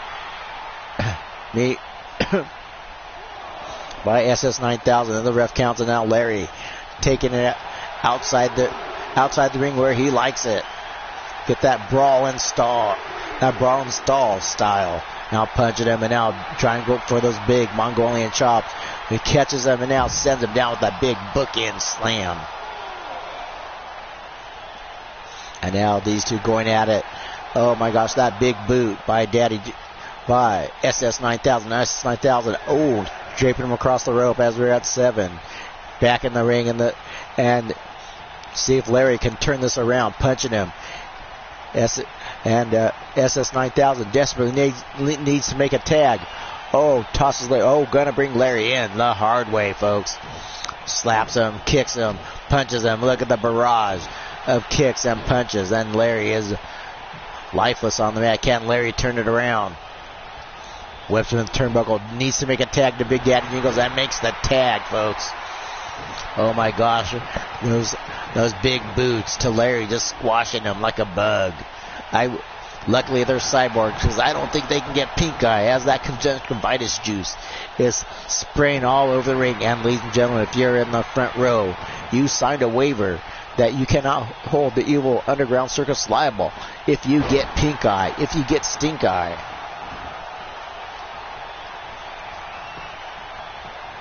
And that even means you, Joey Green. But then again, you got pink eye from the stink eye. From some strange guy. And now going at it now. Oh my gosh. Yes. And ladies and gentlemen, going after now, stomping him. Oh my gosh, now Larry just busted open 2 people, folks. And you see Daddy Jingles, you see Meanie Corporation has just been devastated by the Trailer Park Pussy Killers. Daddy Jingles is out, folks. And now Larry, I don't know what the heck his problem was. As he counts out, now doing a little Iron Man levitation by Daddy Jingles. Makes it back to the ring. Oh yes, he's pumped up, and they are not going to lose in their own yard, folks. But it looks like they're getting made look like a bunch of fools by the Trailer Park Pussy Killers. They're getting owned by them, folks. A big double axle. Daddy Jingles steps out of the way. A big bionic clothesarm by Daddy Jingles now. As the ref continues to count, a big bitch slap. And now grabs him up and now picks him up. We're at 7, folks. We could have a draw here, folks, if we're not careful. Throws him back in the ring, and Daddy Jingles makes it in, and we don't get a draw. Trying to make the hot tag to Chad. You see Chad is busted open. He's bleeding. Everybody is busted open, folks, except for Larry. Now, a big rake of the back. Larry going a little dirty here, getting desperate. And Daddy Jingles steps out of the way. It seems the programming by Meanie Girl has finally sunk in. The longer this match goes, it looks like it's to the favor of Meanie Corporation, but the Trailer Park Pussy Killers have done a lot of damage to Meanie Corporation. Now cranking the neck, whipping him down, and you can see how this match has gassed him out. Now getting back up, and now Larry. Hey, Raven, welcome to the stream. Picking him up, and here we go, folks. Charging up that bionic arm, and now taking him, now decapitating. 1, 2, and oh, look at this. Daddy Jingles taking out Chad for his interference. Raven just made in time to see her man in action. Hope you're doing well, Raven. And I hope and of course Raven has been very successful with those hand crocheted wrestling thongs. And so if you're in the market for a wrestling thong, contact Raven the Enchanted. And now going up and here for the match, and now send. Hey, welcome. And look at this. Larry. And look at this. Trying to rake the eyes of Daddy Jingles. Larry going for the pin. This could be it. 1, 2. And a kick out again. This is one hell of a match, folks. Now trying to rip the nose off of Doctor. Now punching him in the ribs. Rips him into the turnbuckle. Oh, driving that cybernetic arm straight into the throat of Larry, almost decapitating him. But Larry, now that the love of his life is here, seems charged up. And might have a little more inspiration now. Oh, a big operation of beauty treatment to Larry as Larry is thrown across the ring. Daddy Jingles putting the punishment on Larry. Now going after him. Can Larry dig down deep? Oh my gosh, a ripcord. Lariat, folks. And here we are in the Spanish announce table. Now Larry putting a beat down on Daddy Jingles, rolling back in.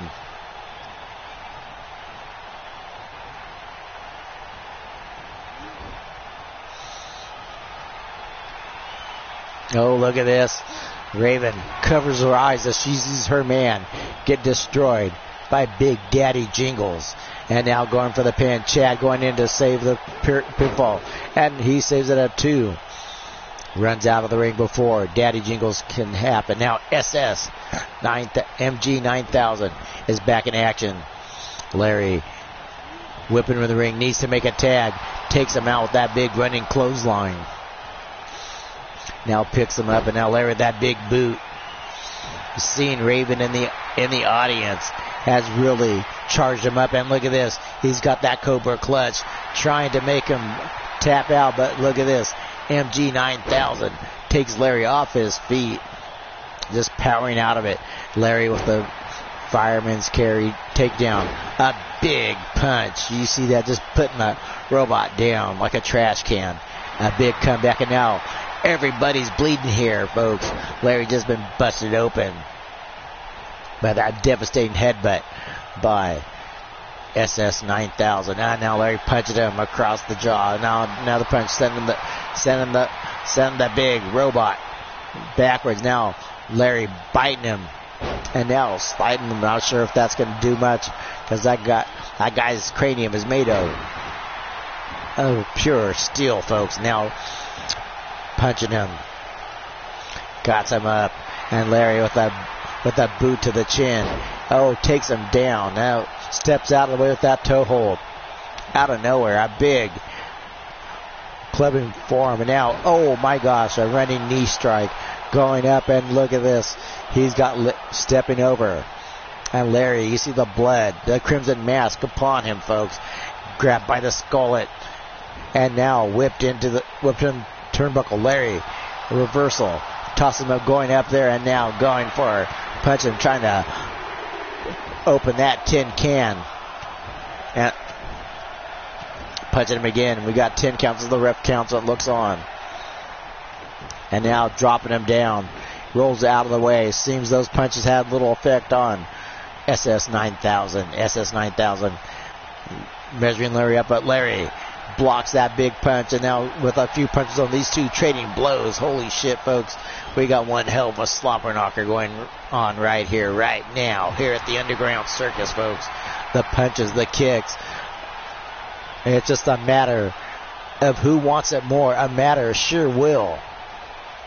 Going up, and now Chadlock, I don't know why Chadlock doesn't take the leg out. Oh my gosh, going coast to coast. Larry's gotta be dead, folks. And now dragging her off. This could be it, folks. Dragging him more, folks. Going in. Here we go. 1, 2, and a 2 count. A save by Chad. Now Chad gonna pay for his troubles as he's getting taken. Oh, that torture rack backbreaker taken out. Chad, now Larry has no one to tag. Great maneuver by Meanie Corporation. Now he has to see if he can make him tap out. And he's got it in. He's got it locked in, folks. But look at this. Just not enough. As SS 9000 powers out, takes the legs out from Larry. Larry in trouble. Larry with the big boot. And now gonna make the hot tag. And that's what Larry needs to do. But his partner is out cold on the floor. That big double axe handle. But Larry slaps him back. And Larry poke of the eye. He using every dirty trick in the book, because that's all it is, because his partner is out cold. He needs to putting those big ham hocks to the face of Daddy Jingles. Drops the big leg. Right now I think Chad is out, and he needs to win this on his own, and then he could do it now. Daddy Jingles back. And a big kick out at 2. Larry trying to point to the ref that there's interference. And now Larry's wasting a little more time complaining, and got Daddy back in the ring. But Daddy was able to recover. Chad back up on the ring apron. Now Larry can make the tag. Both these teams have decimated each other, brutality, but it looks like, as I've said earlier, that the longer this match goes, the more in favor it is for Meanie Corporation. And there it is, like that. Meanie Corporation takes out a win. And ladies and gentlemen,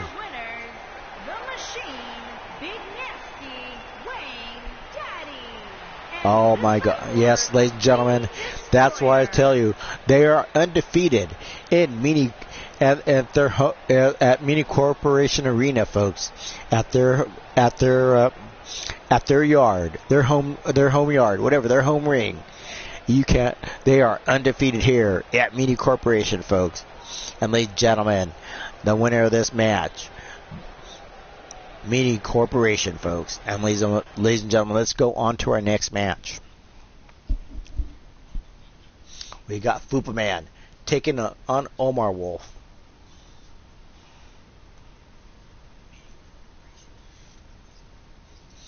Ladies and gentlemen,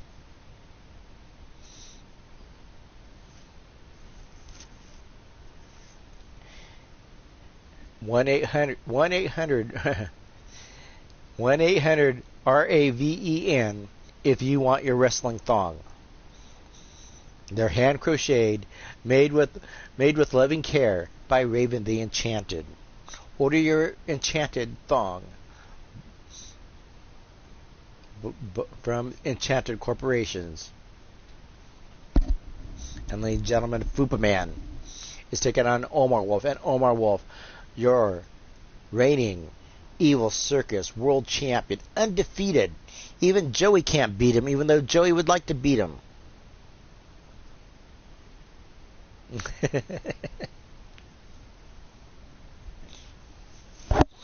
Yes, it's hand crocheted, made with loving care, Joey. But Raven, but I give it to Raven for taking my little the little rocks I throw at her. Hope you're doing well, Raven. Hope you doing well too, Joey. You know, I pick on these people, but it's all in good fun because they're a bunch of nasty cunts. And ladies and gentlemen, Fupa Man, part of the Fupa Fat Friends, or the Fupa Fat Justice League, taking on Omar Wolf. Yeah. And ladies and gentlemen, the one, the only, I believe this is Jay Leno's cousin, Fupa Man. Making his way to the ring from small town, USA, weighing in at 282 pounds, Steel Hero.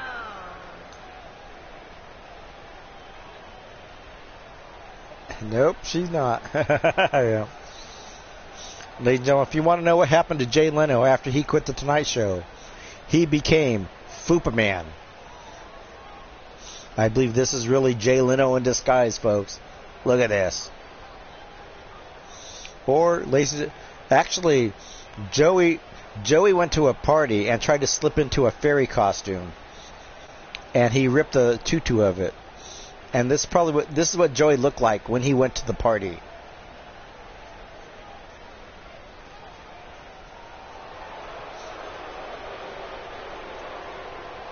Yes, Joey tried to slip Joey putting on a few pounds, eating bonbons.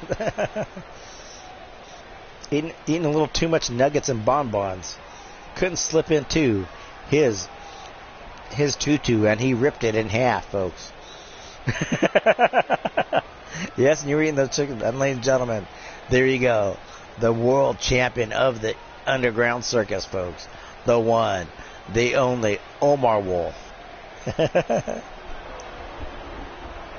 his opponent from England, weighing in at 270 pounds, the yes, Joey got a little junk in his trunk that made the ship sunk. Champion. And Omar doesn't care.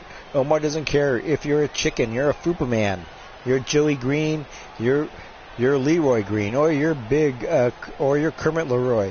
You step in that ring, he's gonna kick you in the nuts and make you sing, because that's his thing. And Omar. Look, I told you. He's going to go get food. I told you.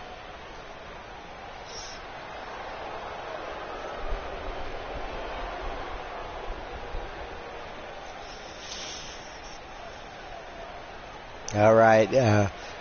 Make sure you pick up some fruit and some water. You need to you need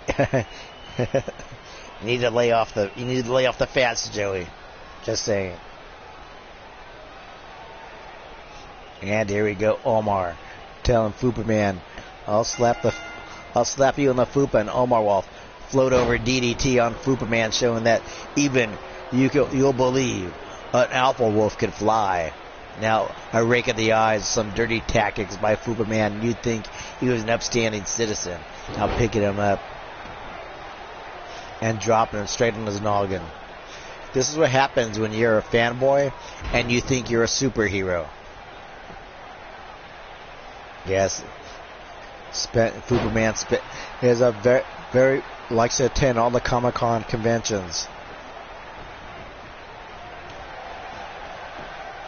And with that big kick over the, not only was he a comic book fan, he was a big wrestling fan, folks. Now coming in now with the big pulled a Scottish sickle out of nowhere, folks. This is what makes the wrestlers here in the Underground Circus dangerous, folks.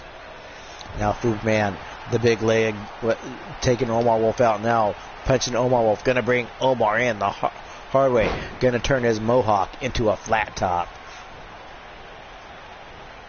Now going up, and ladies and gentlemen, you'll believe blubber can fly. Oh, misses that big elbow, but did you see how that ring just shook when 620 pounds of cellulite Fupa flesh just hit the ring, folks. Picking him up now, driving that knee, and now that baseball slide taken in. The Fupa Man, I think the Fupa Man has like 200 pounds over Omar. And he's going again, one, and only a one count. And now punching him, and now Omar whipping him into the turnbuckle, picking him up. Oh, going for that kick, but Fupa Man reverses. Now picks him up and going up, and he's got him in that single leg sharpshooter. Omar Wolf reverses it and breaks out of it. Going around, circling around like a hunt. And now the big boots out. Fupa Man misses with that DDT. I think Omar put a little bit of baby oil on his mohawk. And now trying to take out the knee of Fupa Man. And now beating him in the face. And just no respect for him. Just stomping him. Oh, he's got him lined up. And here we go, folks. Puts up that driving knee into an RKO. Trying to take the wind out of Fupa Man. Grabbing him by the hair. Now he's got him locked in. Oh my gosh, he's got that choke lock, and now has to break it because it was too close to the ring. Now trying to yank the arm. Now again, got him wrapped up in that wrist lock. Behind his head, punching him in the ribs. Breaking out of it is Omar. Omar going back up. Fupa Man steps out of the way and kicks Omar back leg. Omar with an uppercut, with a ending with a clothesline. Now taking this out in the ring. Here in Mini Corporation tosses him back in. Omar deciding that he wants to finish him off here and now. And if he gets that Wolfsbane torture rack, it's over, folks. A big curb stomp. And now he's got it. Now he's got him. Oh, gets him up, and he's got it in. He's got that Dragon Sleeper, that Dragon Slayer. He's got it locked in. Is Fupa Man gonna tap out? No, Fupa Man has had that move well scouted and was able to break out of it. Now got him up. Here we go, folks. Gets him up and takes him down. Oh my gosh, just busted Omar Wolf with that Samoan driver. And now he's locked it up. He's going for that Fupa Man punch. Oh, hits him right along the side of the jaw, right in the temple. Should have went for the pin, but he didn't, folks. Whips him in the turnbuckle. Omar still out, concussed from that Fupaman punch. Gets him up, folks. Oh, a big breath slap. Oh my gosh, we're going in. Here we go. It's called the Fupaplex.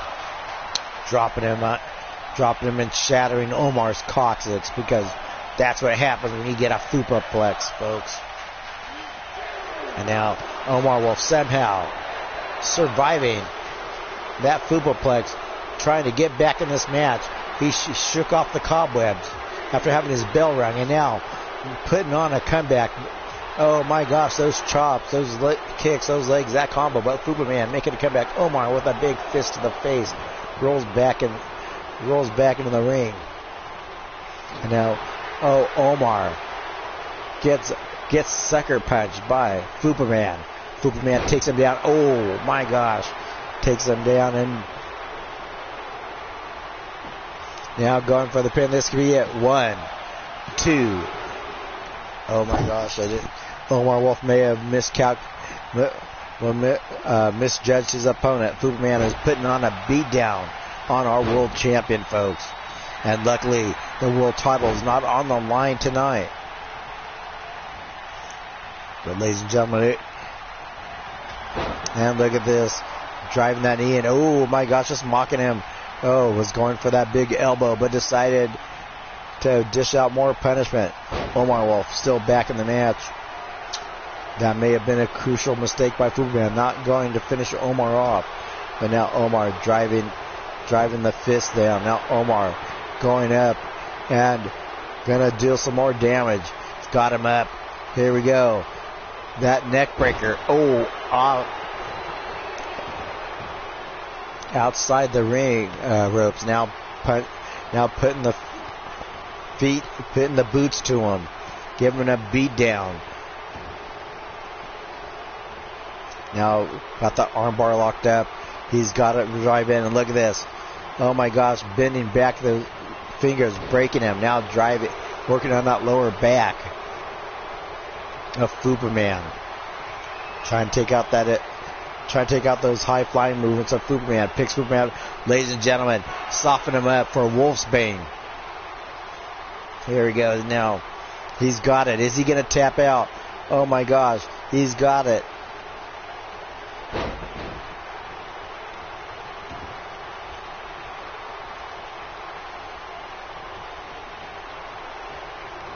Oh my gosh, somehow Fupaman broke out of that Wolfsbane torture rack. And now going up, and now taking on Wolf, and now look at this. You got 600 pounds of cellulite sitting on your shoulders, and I'm punching him. The barrage by Fupaman, stomping and putting the boots to him, trying to put the Wolf down, now flipping him off. Not very superhero-like to flip off your opponent. 1, 2, and a big kick out at 2 by Omar Wolf. You can see the frustration by Fupaman. He's given Omar his best, and Omar still is in the match, folks.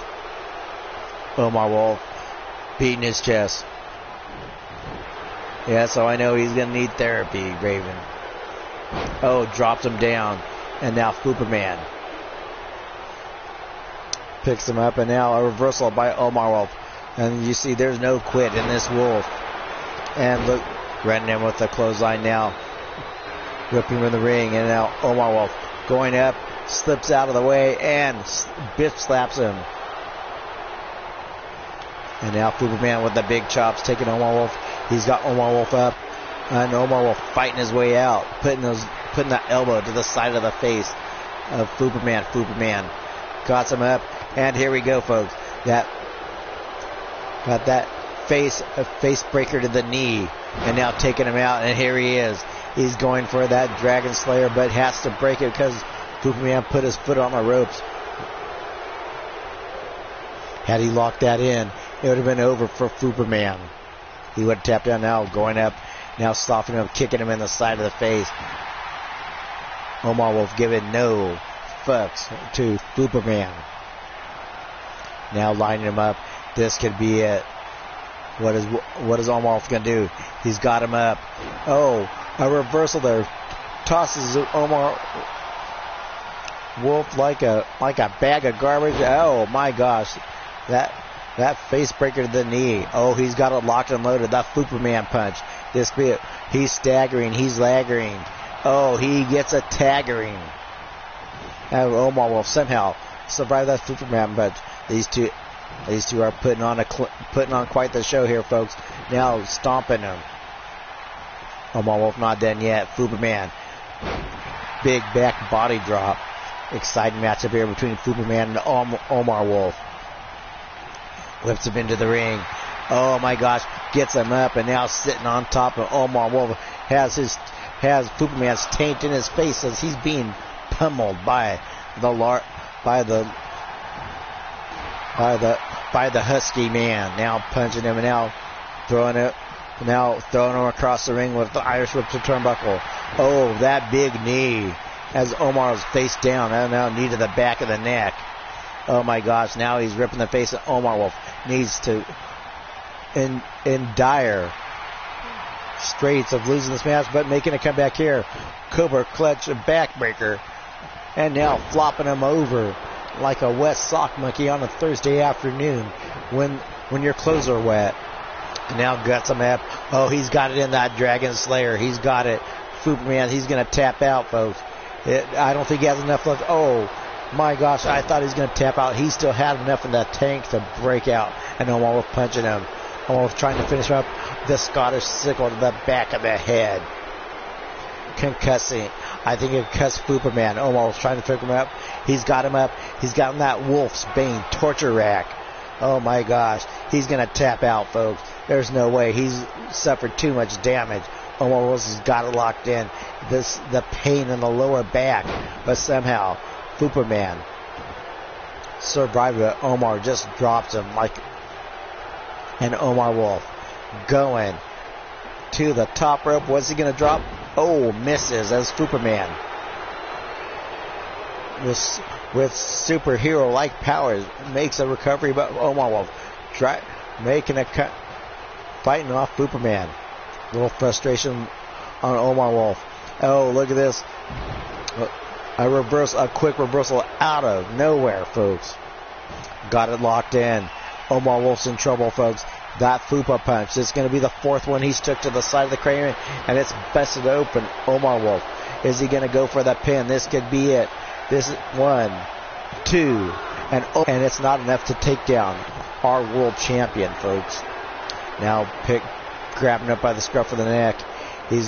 Omar Wolf got to drive it in. He's got that guillotine choke applied. I mean that crossface choke applied to Superman. Superman fights his way out now. Superman's busted open. We got blood, and that's what we like here in Underground Circus. We appease our wrestling gods with blood on the ring. Yes, ladies and gentlemen, a great match here. A big Fupaman splash, and this could be it for Omar Wolf. 1, 2, and Omar kicks out because there is no chase. Oh man, these two are giving it their all. They're bleeding for the fans. They're bleeding for the wrestling gods above. And Omar Wolf with that short arm clothesline. Now punching him, now kicking him, now trying to bust the ribs, now trying to bust the face, just giving a good old British beatdown on Fupaman. And you see the pain as Omar Wolf works that lower back, and he's calling for it, folks. And now he got him up, and now upends him. I don't know how this match is going to turn out. These two seem equally matched, and it's been a while since Omar Wolf has had a real serious challenger, and who knew it would be from Fupaman, folks.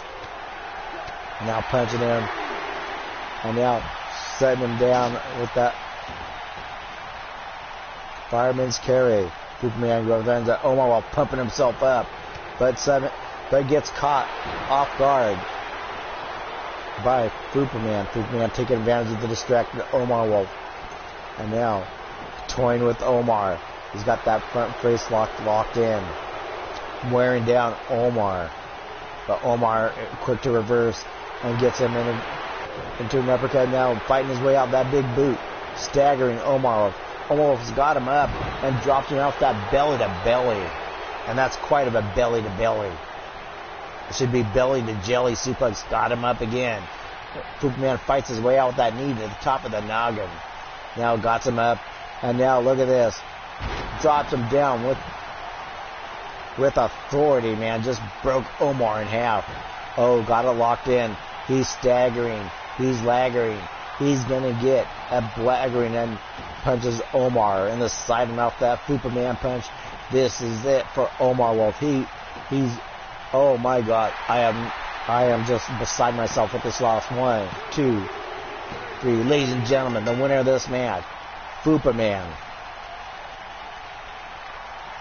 If this was for the title, we'd have a brand new world champion, but it wasn't. But ladies and gentlemen, we may be seeing Omar's opponent for that pay-per-view, folks. Not true, because that was one hell of a match, and congratulations to Fupaman. He just took out the world champion, and Omar Wolf doesn't hold back no matter if it's a title match or a non-title match. Oh yes, holy shit, yes, that's what I'm saying too, Raven. Was really caught off guard by that. Wasn't expecting much out of this fanboy. And congratulations to Fupaman. Today was his day, and maybe, just maybe, you're looking at a future world champion. Yes, a great win for Fupaman. Now let's go on to our next match, folks. Holy shit. That was one hell of a match. And ladies and gentlemen, we got Robo Mackie. 5,000. That's going to take...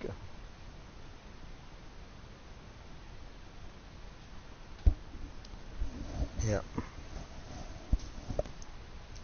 You better examine his coccyx, because I think he just got it rocked by Fupaman. And ladies and gentlemen, I will take a quick intermission as this match loads to get something, to partake of some liquid libation and a little urination. Be right back.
And ladies and gentlemen, I am back, and thank you for your patience.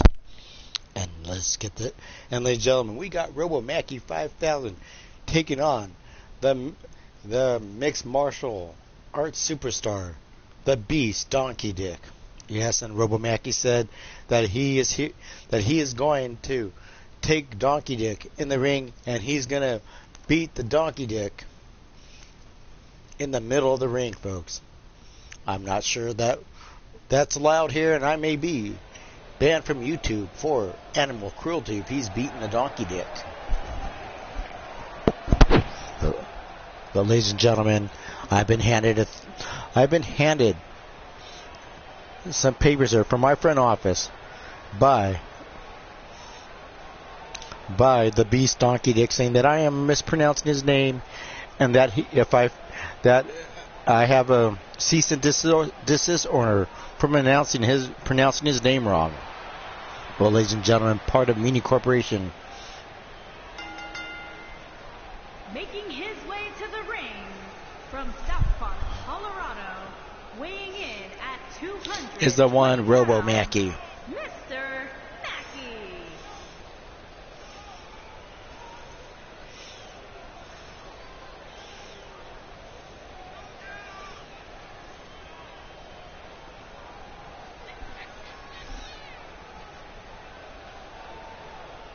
Yes, Robo Mackey.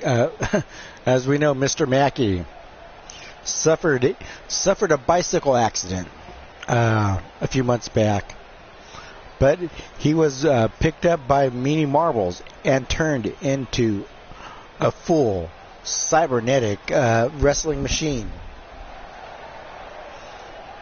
Yes, and don't let Robo Mackey fool you, folks.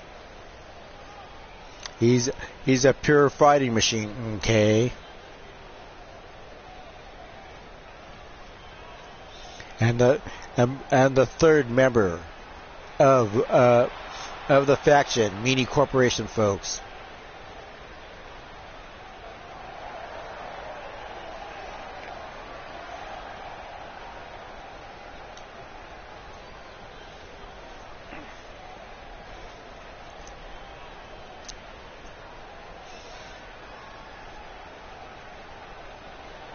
Yes, I don't know. It looks like he's been made part. Looks like he's made. I know some of the parts used for Mackey look like they were part of kitchen utensils, folks.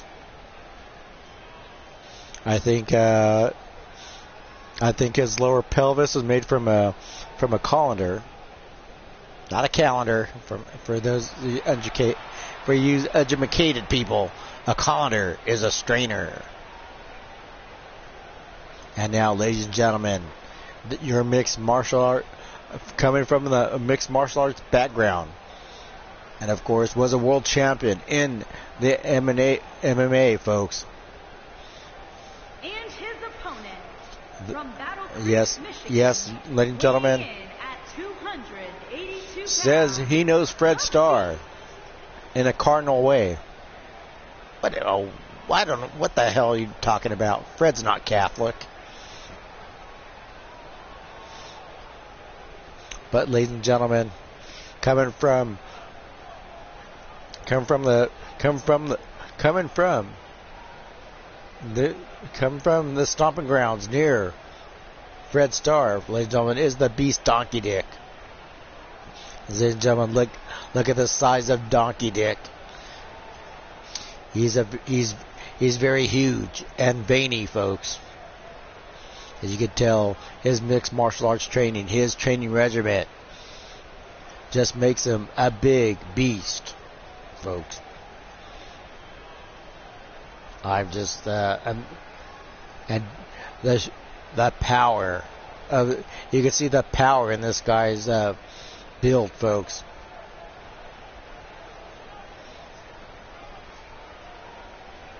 And here we go, folks. Donkey Dick, all business when it comes in the ring. And ladies and gentlemen, Robo Mackey going after Donkey Dick, and Donkey grabs a hold of Donkey Dick. But Donkey Dick slips out into reversal. And now grabbing the Donkey Dick, getting a firm hold on Donkey Dick from behind, cranking up that armbar. Oh my. And you're going to get some good chain wrestling between these two folks. Now tosses him off. And now Donkey Dick picks him up. Holy shit. Picks him down and drives him down with that shoulder breaker. Didn't do much damage to Donkey Dick. How do I commentate and not laugh? Well, because I have focus. I have the mental acumen not to laugh at you, man. And now puts him up and now drives him down with that Frankensteiner. You may call it a Hurricanrana, but I call it a Frankensteiner. And now stomping on him. And now putting it down. And now punching him on the side of the ring. Beating him about the head and shoulders. And now takes him up, and look at this. Russian leg sweep, as only Robo Mackie can deliver, folks. Devastating now. Taking him up, and Robo Mackie, as I said, don't let him fool you, folks. Since joining a mini corporation, and he's a real wrestling machine. Yes. And now picking him up. And now, that big crucifix takedown, folks. Now dropping him down. Now stomping him. Driving those knees in. Now going up high. Could this be the split leg? Nope. He was going for that big elbow drop. Macho Man style. Now Donkey Dick punching him. Getting mussed about. Now picking him up. And now throwing him in the ring, folks. A big spin heel kick taking down Donkey Dick. Oh my gosh, he's got a hold of Donkey Dick. He's got, flips the Donkey Dick around, and Donkey Dick rolls to the side, folks. He's stumbling, he's mumbling, he's getting out to get a big humbling, but Donkey Dick strikes back, folks, and now a big kick. These two trading kicks, punches, going blow for blow, toe to toe. Now picks him up and grabs Donkey Dick firmly hard and flaps him down in the middle mat for a pin. I'm stumbling, I'm mumbling. My words are a mumbling. You probably can't understand a single word. I'm a tumbling. Picks him up, and Donkey Dick's got him up. Holy shit. Oh my God. Forgot what you call that move, but it looked like it hurt. Now with that spin heel kick out of nowhere, saying it's over. Donkey Dick with a fireman's carry going. Pure technical, showing off his technical ability. Now picks him up. A driving backbreaker with authority. Now stomping him. And now look at this, trying to break the neck of Robo Mackie with those robotic, cybernetic skills lands on his feet in a reversal, kicking the lower legs, and now driving a fist straight into the midsection of Donkey Dick. Whips the Donkey Dick hard, and now grabs him again. Now picks him up, and now thrusts the Donkey Dick down. Now going up, and here we go. Reminiscent of RVD with that split-legged moonsault into a pin. 1 and a 2, but no 3. Oh yes, look at this. The hometown fans are loving this hometown favorite of Robo Mackie, but getting the knees drilled into his noggin by Donkey Dick, and now hugging onto the Donkey Dick. He grabs up Donkey Dick. Look at the power of that. And now going for that big elbow drop. Here it goes. He changed it mid-level into a big frog splash. 1, 2, 3. Ladies and gentlemen, Robo Mackie just beat the Donkey Dick quick and hard, folks. Impressive maneuver. And ladies and gentlemen, as you can see, Mini Corporation is defending their home turf, folks. They are undefeated tonight on their home turf. No one can beat Mini Corporation tonight, folks. Great showing by Robo Mackie, taking on the Donkey Dick and beating the Donkey Dick. There he goes with that spit-legged moonsault, reminiscent of RVD, folks.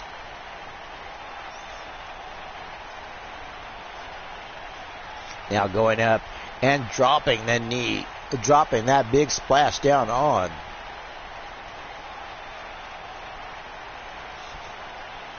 Donkey Dick. Yes, there is the firm hold. He's got the Donkey Dick down on the mat. Victorious over Donkey Dick.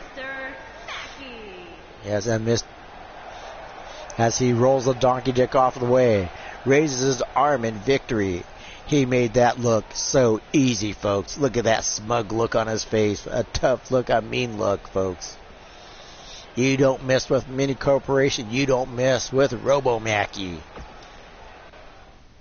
And ladies and gentlemen, we are going on a Graveyard Girl versus Mama Jupiter.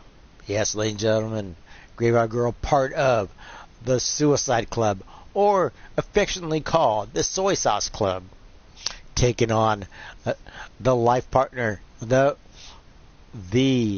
wife, or whatever they call themselves out there in the Romanian jungles, Mama Jupiter. Yes, Mama Jupiter is the wife of Big Papunga, folks. And so, Graveyard Girl has her challenge, taking on the unorthodox Romanian jungle style of fighting, folks. And as you know, yes, ladies and gentlemen, affectionately goes by Graveyard Girl, but her real name is Emily Doom, the daughter of the one, the only Meanie Girl. So, in a way,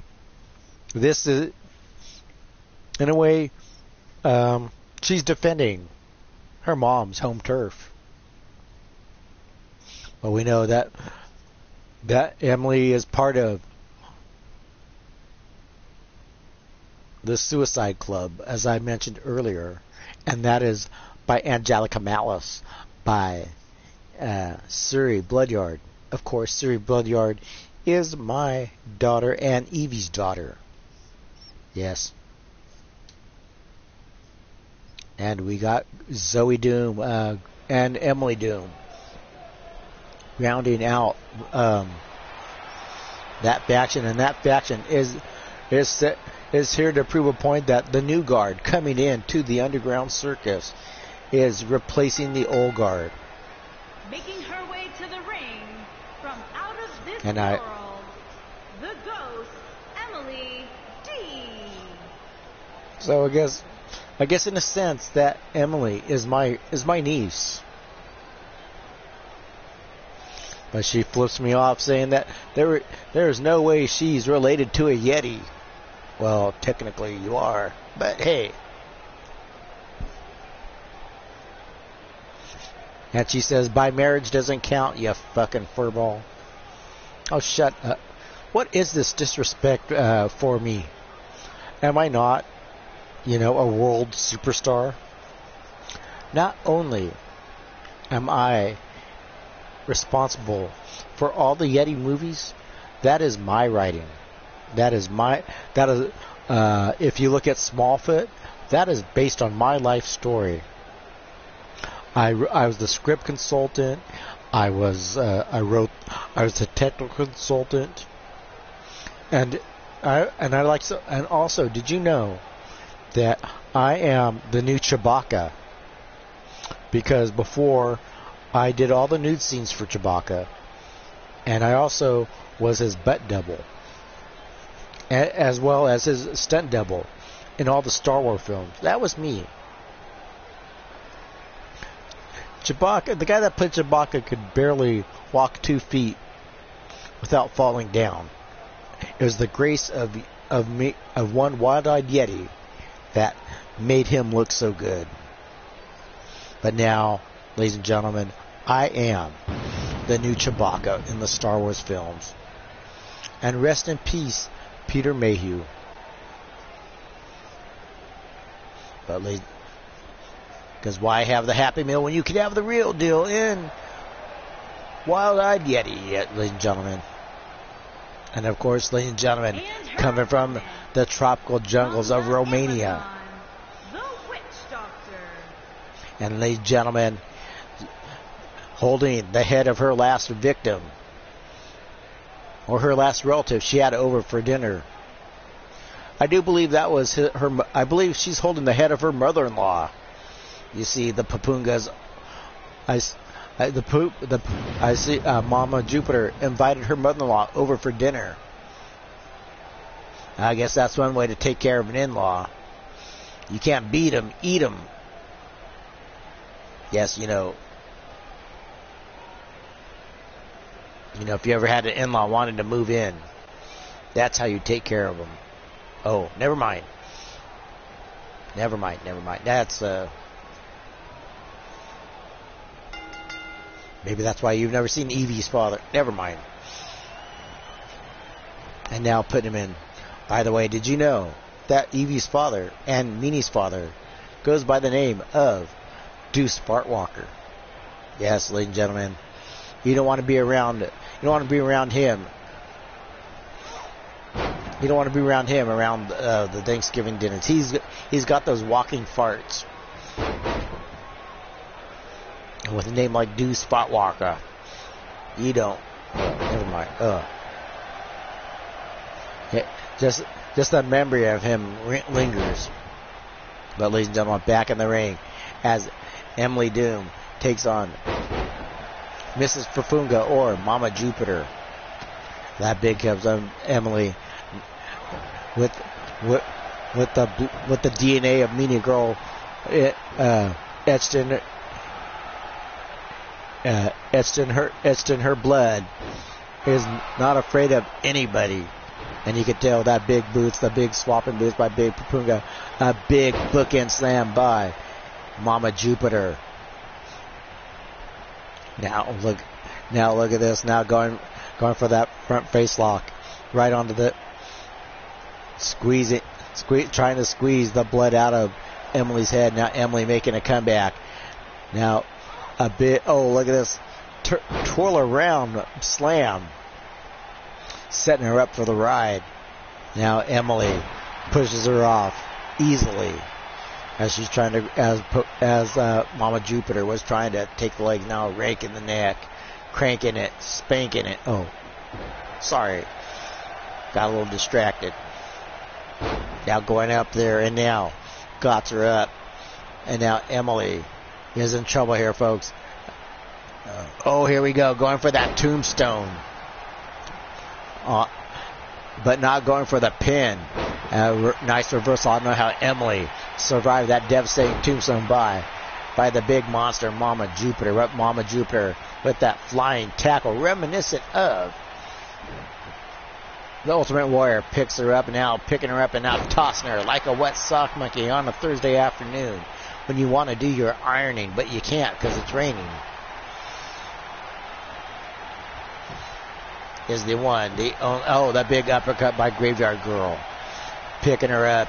And now, was going for that DDT, but a reversal into a short arm clothesline by Mama Jupiter. And now picking her up. Tosses her again like a hay bale. And she's getting funky with her junkie. Don't know what that meant, but obviously it was illegal and somewhat vulgar. Oh my gosh, that big splash. Holy shit. That's it. Graveyard Girl could be done. 1, 2. And a kick out at 2. Holy shit. And you can tell that Mrs. Perfunga is perplexed. Trying to do some sort of voodoo spell on Graveyard Girl. Graveyard Girl rolls out of the way. Gets kicked in the next session. A big choke slam. And she's not done yet. Mama Jupiter dishing out the ping. Got her locked up. And boom. Big Samoan drop into a pin. 1, 2. But not today's people. Now going on here and now. I'm not sure if Emily stepping out of that big boot. Gets her with an RKO out of nowhere. Now stomping around the back of the head. I think Graveyard Girl just woken up from the dead. A big comeback here. And gets her with that flying neck breaker. And now picking her up. Now Emily's got up, rolls her up. And now, into that super kick reminiscent of her mother, Meanie Girl. Not done yet. I thought she was going to dish out a pin, but gets her with that knee for effect. 1, 2. And a kick out of 2. Yelling at the ref that the ref must have went to the Yeti School of Mathematics with that slow count. Picking her up, and now a big backdrop by Mama Jupiter. Mama Jupiter picks her up. Oh my gosh, big face buster. Look at the power of that, and I think she just did a little twerk on her way to Graveyard Girl. Now picks her up and now tosses her. Oh yes, twerking and a jerking. Ew. And it has me wanting to bail. And now picks her up. And now big back body drop. Not done yet. Graveyard Girl, she's stumbling, she's mumbling. A big power slam. All right. Now picking her up. And Graveyard Girl with a big arm drag. Picking her up. Oh my gosh. Backs into a clothesline, now being choked out. Look at that blatant chokehold. The ref must be blind because he did not see that blatant chokehold. Now going up and now, oh, a big splash reminiscent of Umaga or Abdullah the Butcher. And now going for the pin. The ref a little slow to get into position 1-2 and only a 2 count. The frustration of Mama Jupiter. She's giving her best, and somehow Emily just still keeps getting to her feet. Got her up, and this could be it, folks. Going for that big Samoan driver. And going 1, 2, 3. Ladies and gentlemen, the winner of this match is Mama Jupiter. Now mocking Graveyard Girl, but this is not over, folks. They just saw just too much. I think Mama Jupiter probably gives up like 400 pounds on Graveyard Girl, but Graveyard Girl could not withstand the onslaught, the attack of Mama Jupiter, folks. And you know there's going to be a big celebration back in the Papunga household. Everyone's invited over for dinner. They say it's quite the buffet. I think I'm going to avoid that because, that those Romanian wild men are cannibals.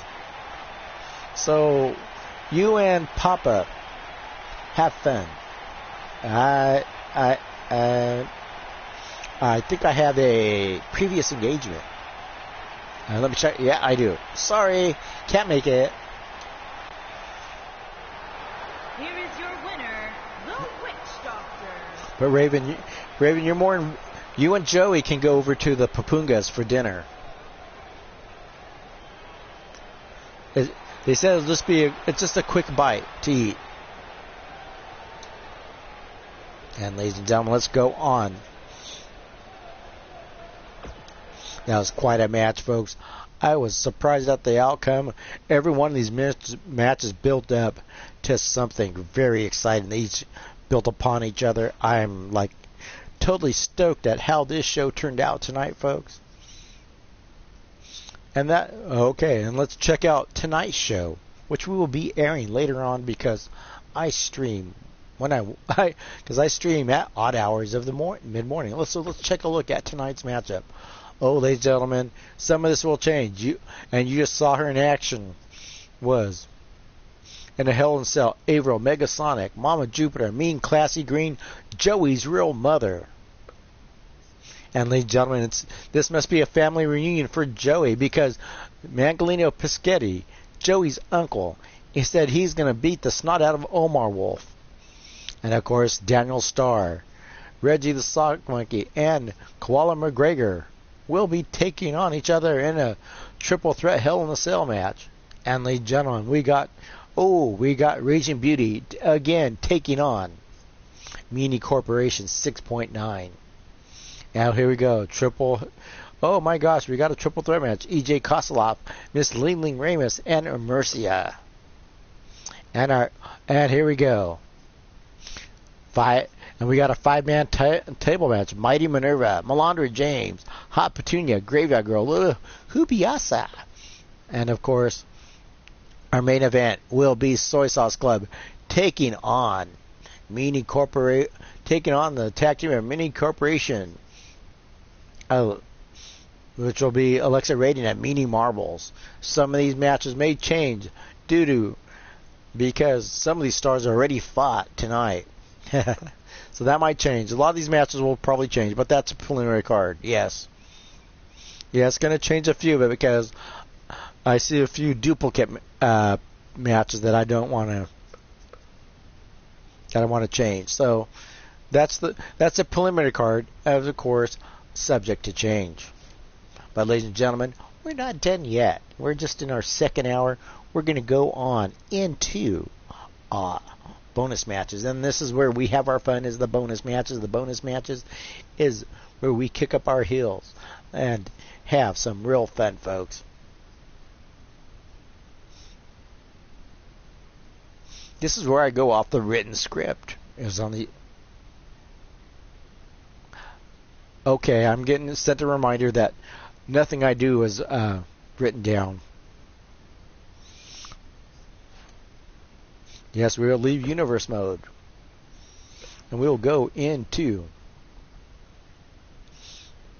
single player. I'm going to bring on. Here's what we're going to do. We're going to do a Falls Count Anywhere match.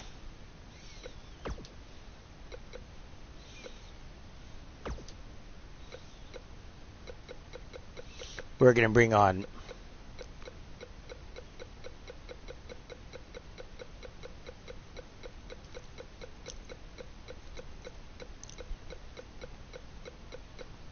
well, since Joey's here, he needs to fight Pete Wall. Yes, we're going to carry on this rivalry between Joey Green and Pete Wall.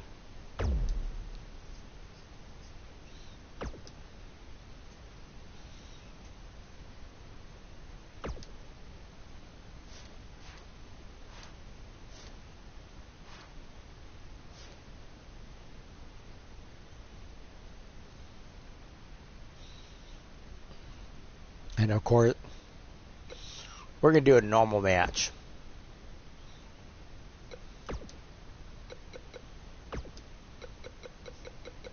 We got Joey Green.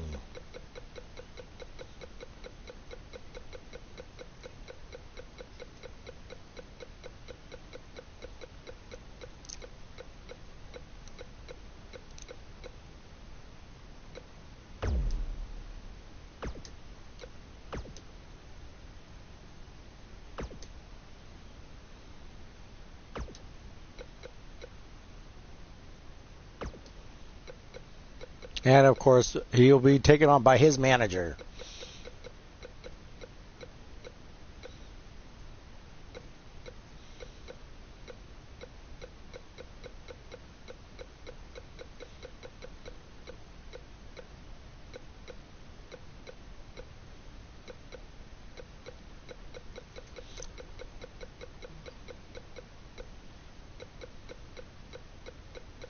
And we found out that Joey said that he's going to be. He said he's tired of Pete Wall's dirty little tricks and him being caught unprotected. So he's going to be. He says he's brought in someone to help watch his back while he fights, and he is bringing in his aunt. Yes, ladies and gentlemen, you didn't know that Helen Bronstein, Wrestling Helen, is Joey's aunt. Yes, and Joey says when you're fighting, you need to bring family in.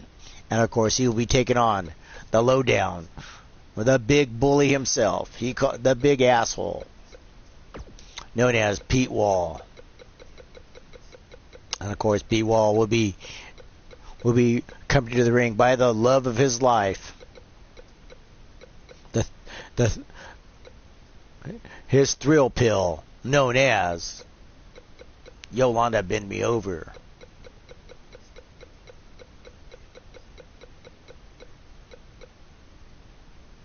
And look at this. Look at Pete Wall. He's straight from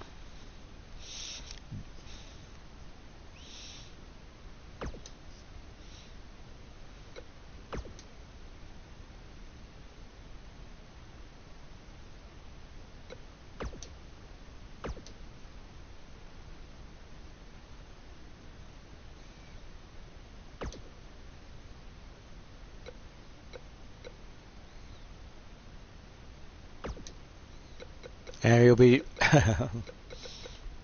Excuse me while I concentrate on this. We're going to bring on Yolanda.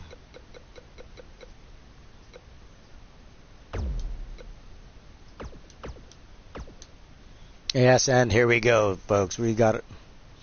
We're taking on me, Joey Green, versus Pete Wall, taking on Yolanda Benby over. And ladies and gentlemen, we got the bully from the Underground, from the Wasteland, the promoter of Renegade World Wrestling, folks. And ladies and gentlemen, you can catch his stream as a great show by Pete Wall. A little bit...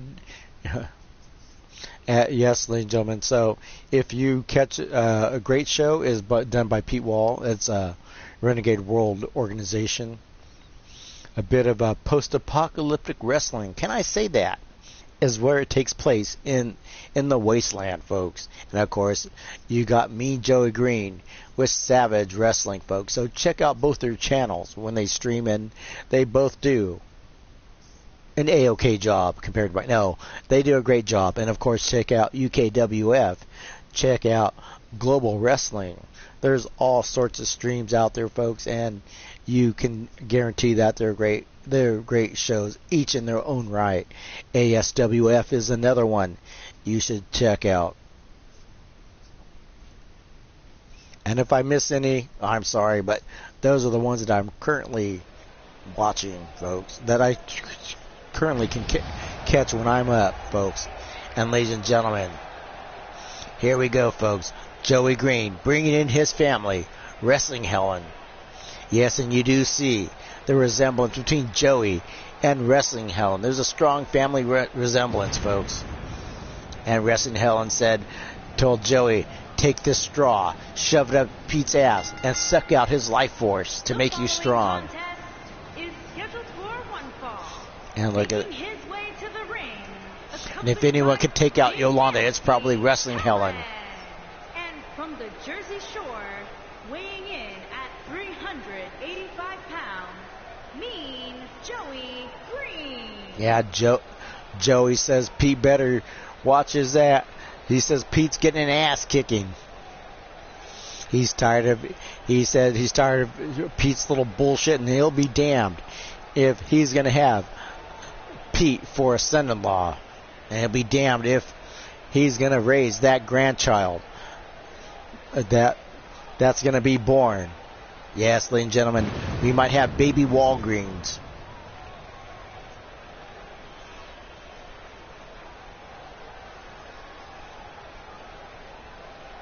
As you see Joey stamping around the ring, you can tell he's livid over this whole thing that Pete Wall went out and impregnated his daughter.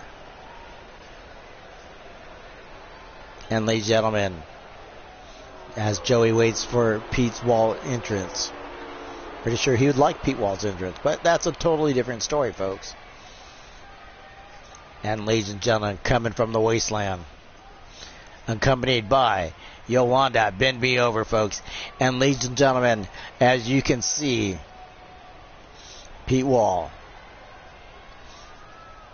and Yolanda and accompanied by his valet and future wife, I say. But Pete Wall said he may not even marry her.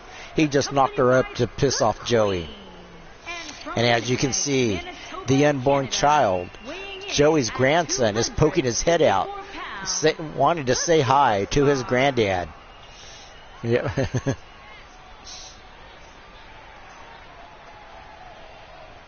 As you see there, Joey's grandson is popping out of Yolanda's loins, getting a peek at what the world is going to be like when he comes into it.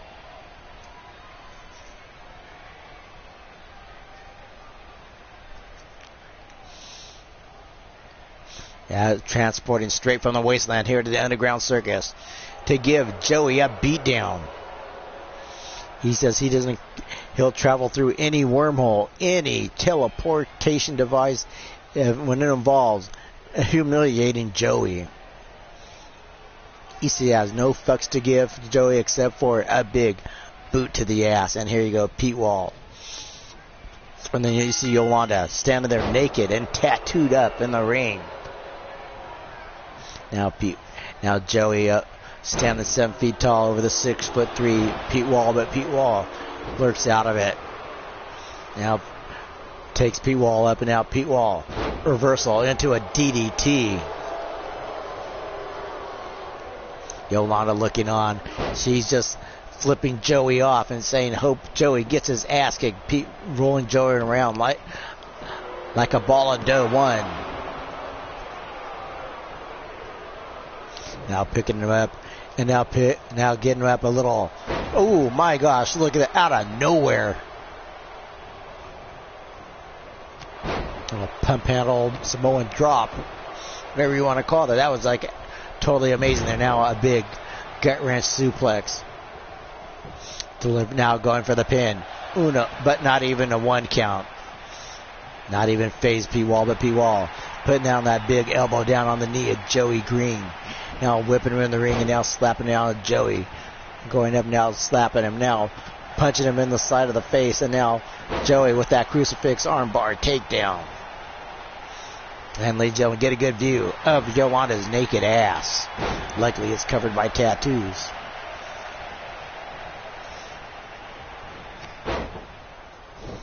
And now getting him up and now fighting him off and now going in.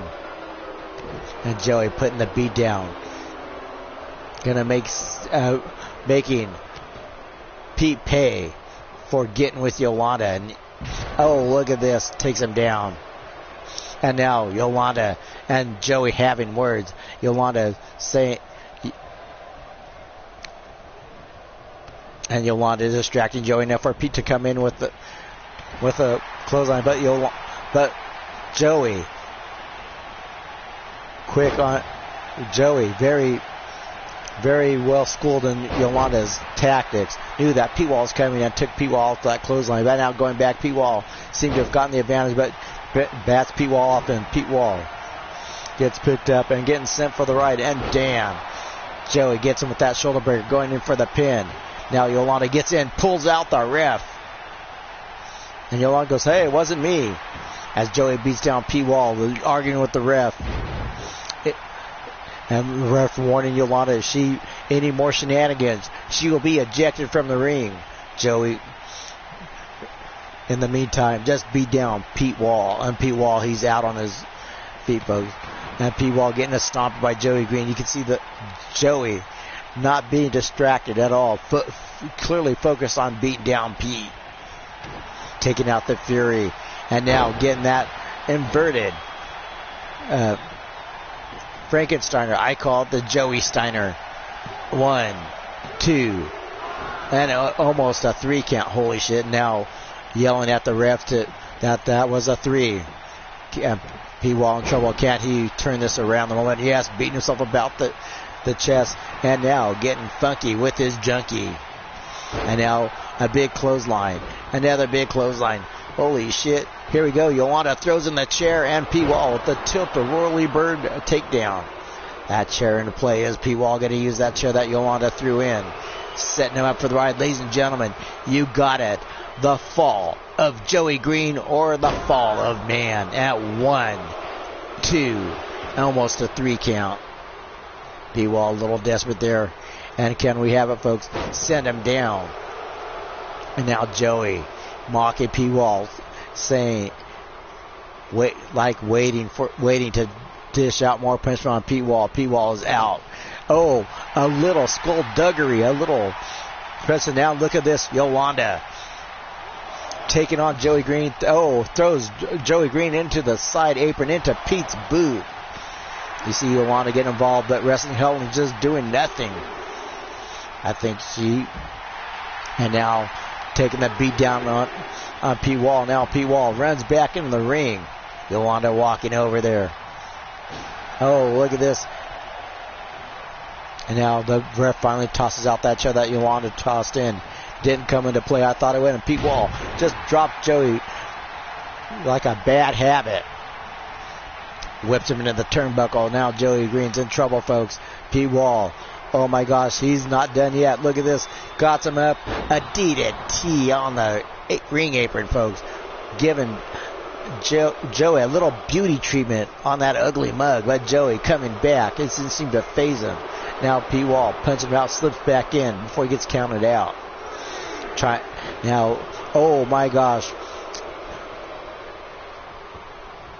Drops Pete across that top rope and now gets him up for that Joey Steiner. And now going to pin him, Pete Wall lives in a world of hurt, folks. Going for the pin. 1, 2. And a kick out by Pete Wall. And Joey getting pumped up, getting the fans in. Oh, doesn't let Pete Wall get up as he drives that boot to the side of the face. The kick whips Pete Wall up. Oh, gets a drop kick. Another drop kick. Puts it to the throat of Pete Wall. Pete Wall goes for a clothesline, but Joey reverses into a neck breaker. Into a swinging neck breaker. Oh, gets that super kick off. Straight jacket. Suplex on Pete Wall. Rolls him up. Could we have a pin here? Ref comes into place and now going for the pin. 1, 2. And Pete Wall kicks out of 2. The clear frustration at Joe, and he's saying, fuck, what do I have to do to put Pete Wall away? But Pete Wall has taken the best Joey's gotten and is still kicking. Now going in now, setting him up. And then what does Joey have planned? Gets him with that low kick to the knee. Going up and sets him up. Oh my gosh, gets him for that. And look at this. Going for the pin, but Yolanda doing her job. Taking care of her man, Pete Wall. Now Pete Wall reverses. And with a clothesline. Joey got that Panama flip.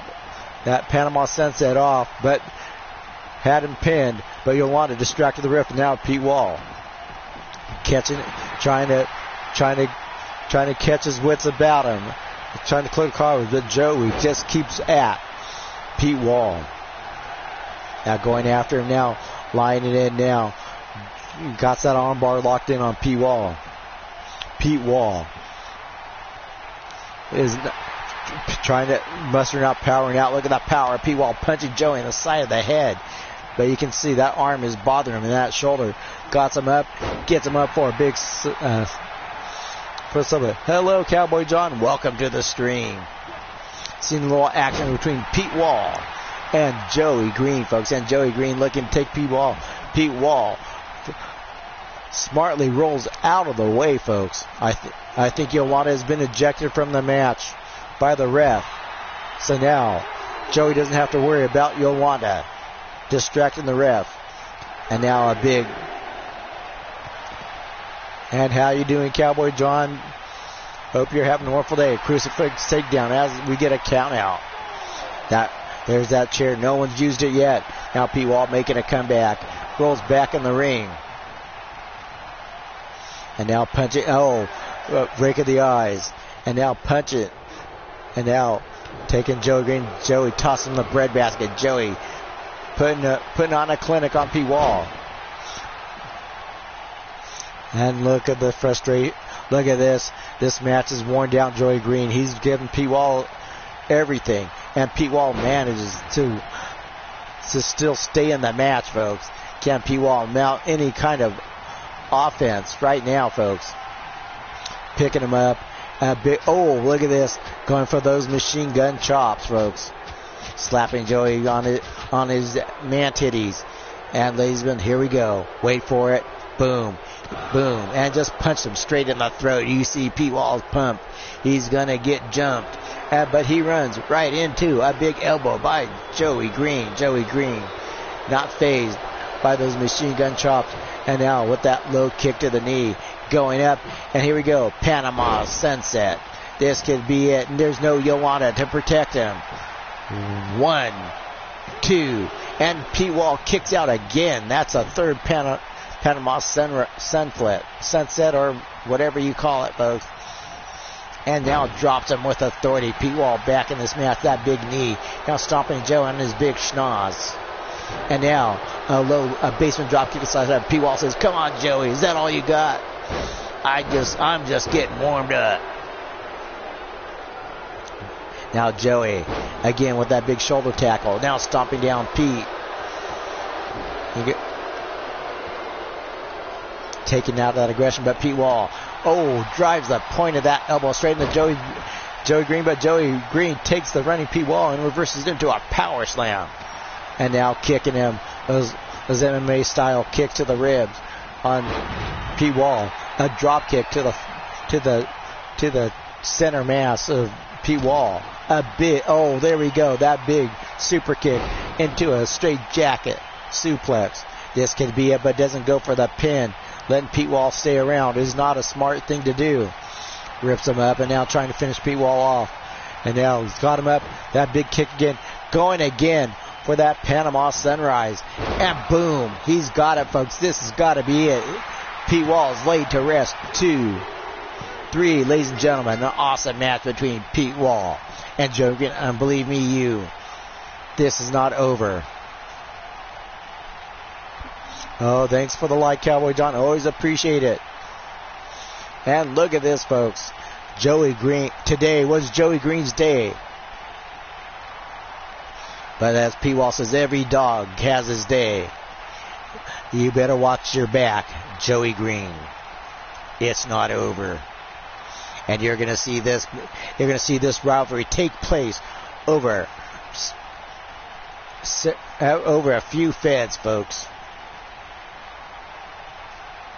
And look at that, folks.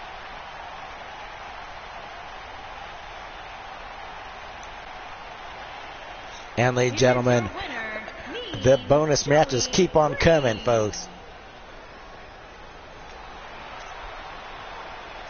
And Joey Green saying he's going to cut. Oh, he's got those shears out.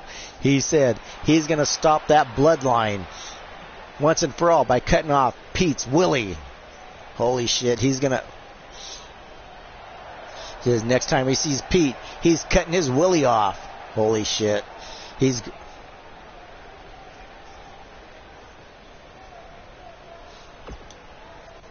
Oh my gosh, that was one hell of a match. And the matches have been quite awesome today in the show, folks. I'm quite surprised if I pat myself on the back because I am such a great bookie. I'm just kidding. But of course, international film star I am. I am going to bring that up, folks, because that's what you get in the Wild-Eyed Yeti. Okay, I was making sure that was a thumbs up, not the middle finger up. I know you're a big fan of Stone Cold Steve Austin, so... Okay, ladies and gentlemen, let's go on to another one-on-one match because we are having fun here, folks, and we got to bring out some more fun here, folks. We're going to do a Falls Count Anywhere, one of my favorite matches. I know some people don't care for them, but I like how they turn out, folks. And we're going to go on. We're going to bring on some custom superstars. We're going to bring on, oh yes, B.W. Ventura, folks. He may be pretty boy, but he's going to be taken on. I think he should take on the one, the only. His fighting... I think that'll be a good matchup between him and Fred Starr, folks. And ladies and gentlemen, the next bonus matches will be the ladies. We're going to bring in the lovely Evie Kuntlakova. I mean Evie Bloodyard. Yes, ladies and gentlemen.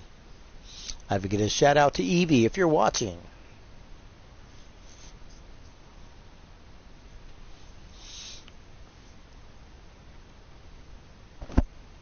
And ladies and gentlemen, just a little disclaimer, my show is not a PG show. If you came in looking for PG action, well, this ain't your attraction, folks, because we are uncensored and totally MA-17 or whatever you call it, folks. And if I pick on you, it's only in a joking style. It's not meant to be mean. Oh yes, ladies and gentlemen. He's got the hustle, the bustle. He's got the ladies. He wants to make Tesla 100% pure. Alpha male beef, folks. From Venice Beach, California. Oh yes, ladies and gentlemen. At 320 pounds. He's His erection always brings the ladies to his directions.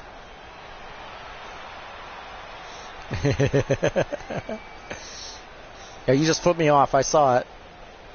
You didn't think I was looking. Oh yes. He says his hot beef injection gives the ladies an infection. He's the real deal, not the Happy Meal. He makes the ladies squeal. Shaking his rump makes the ladies' hearts thump, he says. Yes, ladies and gentlemen. This is B.W. Ventura, ladies and gentlemen. He says his name stands for Beefy Wang. Can you hang with the Beefy Wang?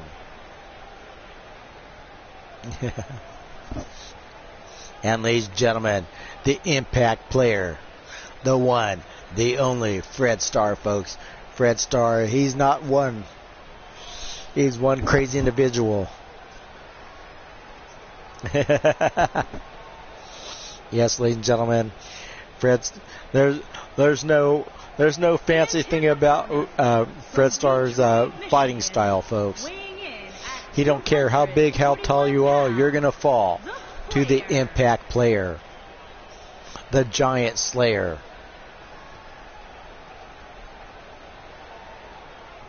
Fred Starr, as we know, is one mean individual. He was so mean, he once left his wife out in the desert with only a bottle of water, folks. And that's being nice for Fred Starr. And of course, his son was with him. He was mad at his son. And him and his son haven't ever talked since because his son forgot the shovel. We never know what happened with the wife that he left out there in the desert. Oh, hi, Raven. How you doing there? But that's the kind of vigil you're doing with a Fred Starr.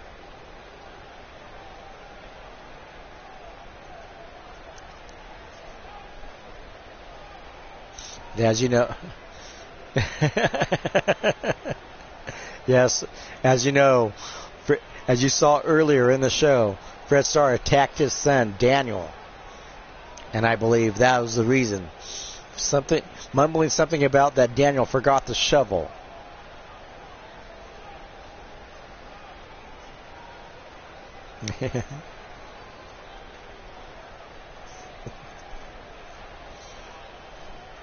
Yes.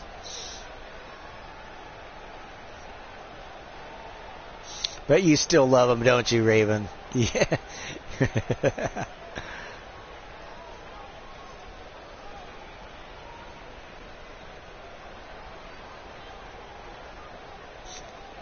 Yeah, he was not a nice husband, but you still he still holds a special place in your heart.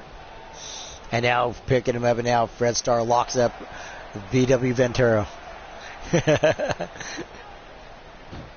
And now wraps him up in Fred Starr, not letting B.W. get trapped. Now B.W. gets Fred Starr in a front face lock, locking him up, and now driving him down. Look at the strength of B.W. Ventura. This is just a sheer test of strength. Now whips the leg out, now sending Fred straight on his ass. B.W. Ventura locking horns like a bull. Bull's pushing him off. The ref's going to have to get between them and break him up. None of these two give it. And a little cheap shot by B.W. Ventura, getting a little warning from the ref. But just remember, he's not afraid. B.W. Ventura is not afraid to pull off the dirty move. Now a big back shoulder, now dropping him off and taking Fred Starr. Now going to send Fred Starr for the ride down the Ventura Highway. Now stomping him and out, stomping the knees of Fred, now taking Fred up. He's got him up, locking him up. Oh, kicking him in the side. Look at this. Now kicking him down. Not intimidated by Fred, and showing Fred that he's just as vicious as Fred. Now that kick just pissed Fred off, and Fred with a big stomping. Now Fred Starr going after him. Oh my gosh. Just kicked Fred Starr in the mush, and now driving him down. Fred Starr rolling it out of the way. And look at this. Getting a little cocky there as he saw doing a little dance move as he delivers that backbreaker to Fred Starr. Fred Starr is shaking in the pain of the power of that backbreaker. But this is still early in the match, and this is a false count anywhere match. Double underhook suplex into a pin. And quickly released by Fred Starr. Now chopping him. Trying to take the bigger man down. Now Irish whip and turnbuckle followed by a running knee strike.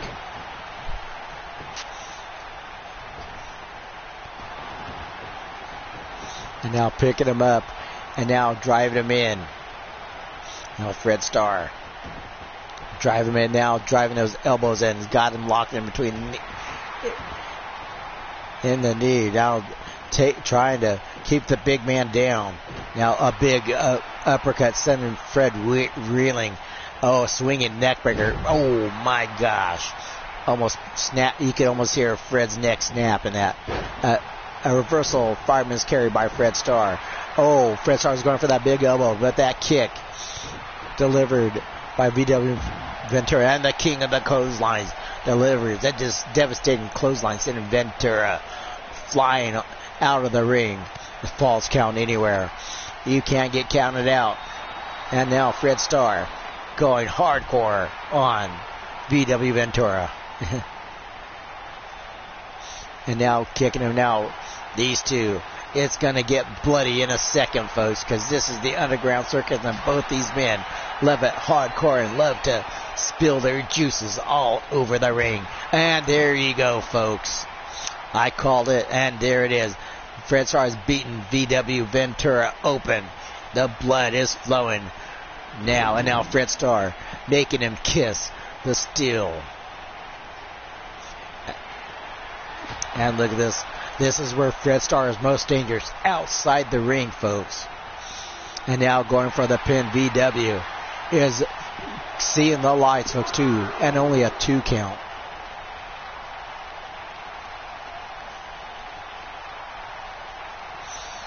And now picking him up. And now a big shoulder tackle. And now going to work on Fred Starr. VW, you see that blood flowing down. Don't know how much that's affecting him, but look at this. He's going to look to return the favor to Fred and gives Fred some beauty treatment. And going for the pin. Ref 1. And only a 1 count.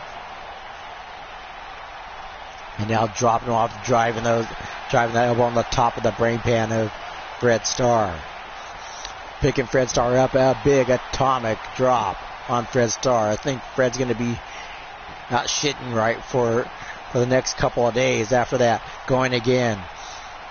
And, oh my gosh, drives Fred Starr straight in this unforgiving still steps. Taking the action back in the ring. VW Ventura in hot pursuit of Fred Starr. Oh my gosh, look at this. Going up, telling Fred Starr, get back up. Waiting for Fred Starr to get up. He drops a big axe on top of Fred Starr. Going again, folks. Oh my gosh, is he going to drop the elbow, or is he going for that Bam Bam Salt? Oh, goes for that big Bam Bam Salt on Fred Salt. 1, 2. Oh, almost a 3 count. I thought that was a slow count, but look, getting his groove on is BW Ventura. Now taking out Fred Starr. Another clothesline. Gets him up, and a bump of the rump.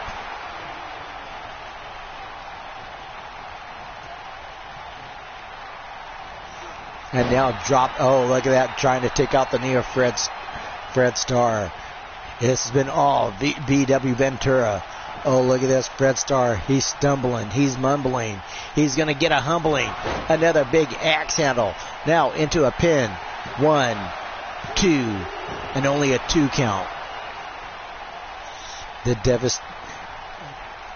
Now Fred Starr still not out of it. But look at this. He's got it. He's got the party crasher.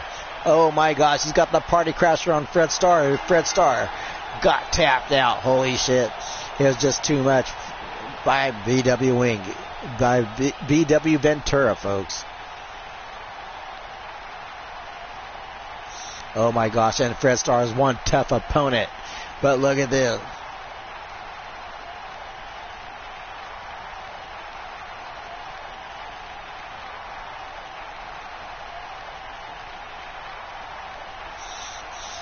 Yes, my BW Wing with the party crasher. He calls that the party crasher.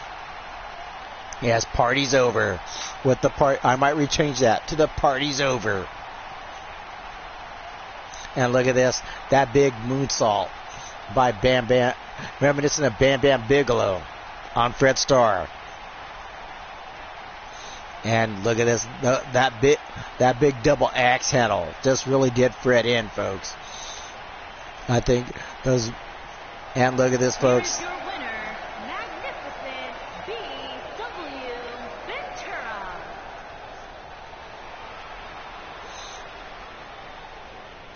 Yep. I know, you always like to see me streaking, right? Everybody likes it when the Yeti streaks naked across the screen. Yes, I will be doing some more streaking later on tonight. Live streaking, as only Wild-Eyed Yeti can do it.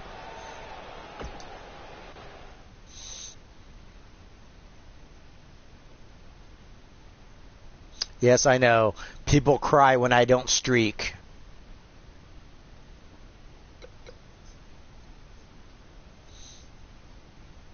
Yes, I'll be the... And ladies and gentlemen, we'll bring on the ladies, because we gotta bring the ladies in. So we got a play mode. We're gonna go.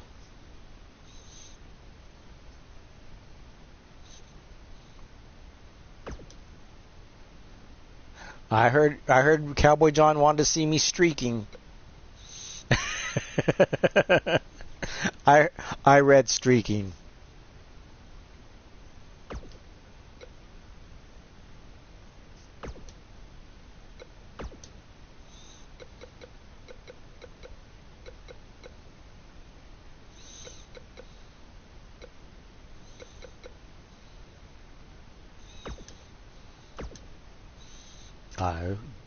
I distinctly heard streaking. Okay, we're going to bring on. And the Wyatt compound, folks. Wyatt compound, or as we call. We're going to call.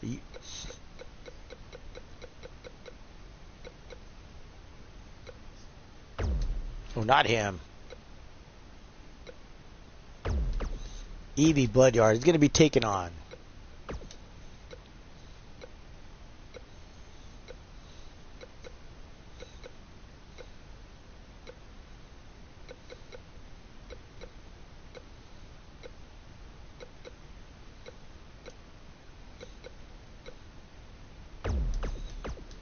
Yes, it'll be Evie and Doris Fishbox.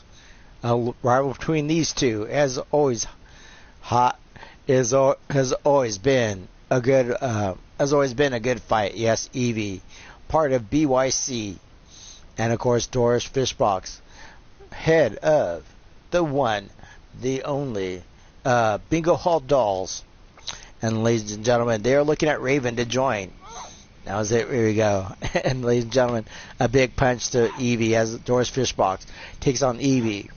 Oh my gosh. Here we are outside the Bingo Hall Doll rest home, folks.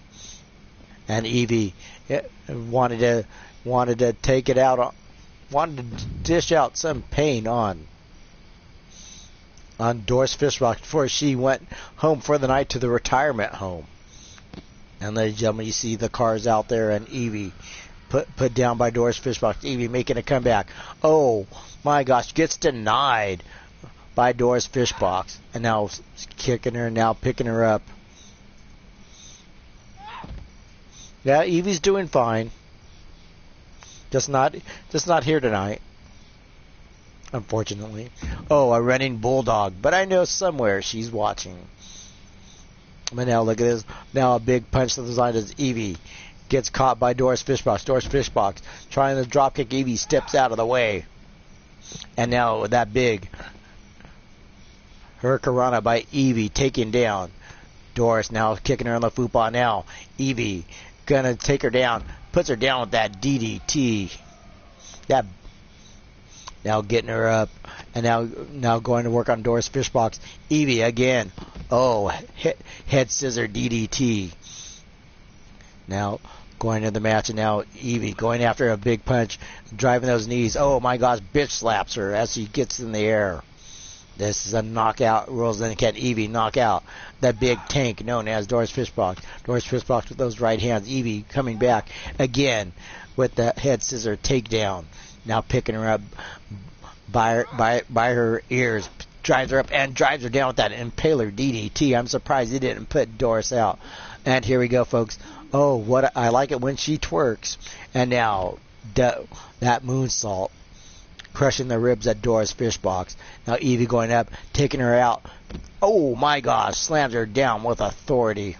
Somehow Doris Fishbox keeps going. Evie picks her up, got her down, gets her with that tombstone, bending her in half with that pile driver. Wasn't a tombstone, just old school. Now here we go, folks, getting her up, and here we go. Evie's got her up.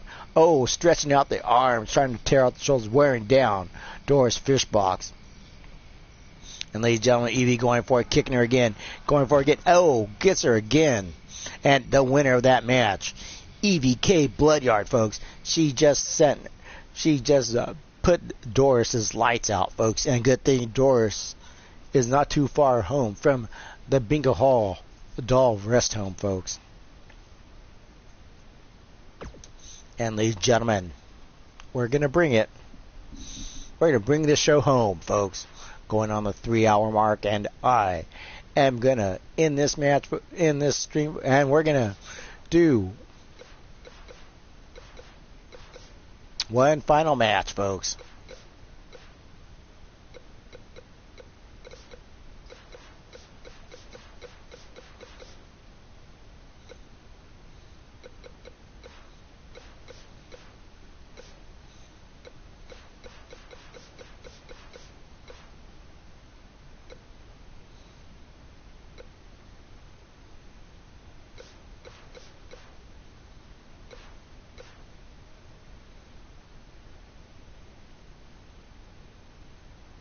And as a tradition, is we do our final match, a big head match. We're going to do a Hell in a Cell match, Fatal 4-Way. And the tradition is always big head match. And our first contestant will be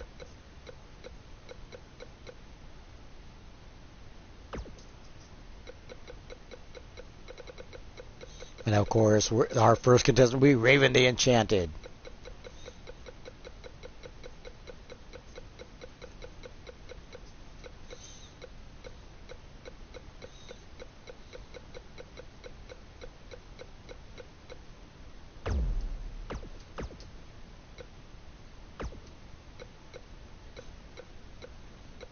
And she'll be taken on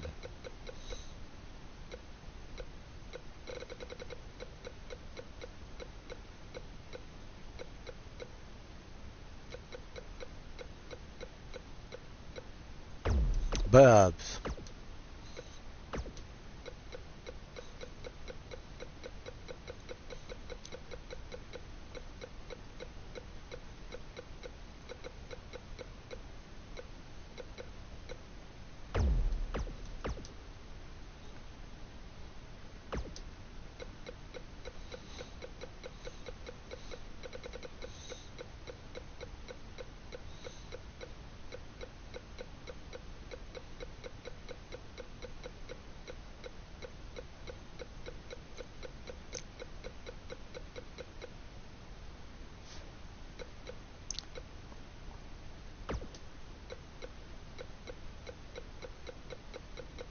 And let's see.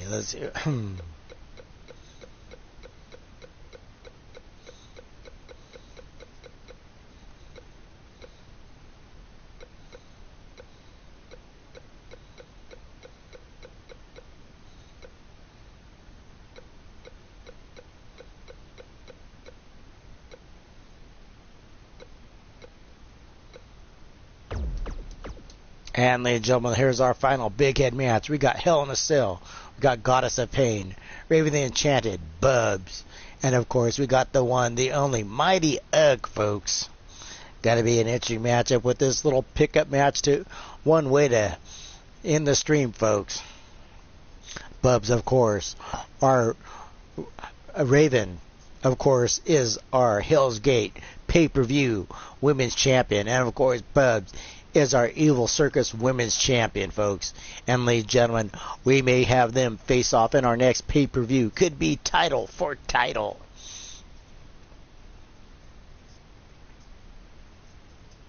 And, of course, we will have... Yes. And, ladies and gentlemen, we have the ranged individual. That's okay, but you could be taking her title. Yes, ladies and gentlemen, haven't decided if that's going to happen. Might do a swerve on both you guys. I got the swerve, I got the curves.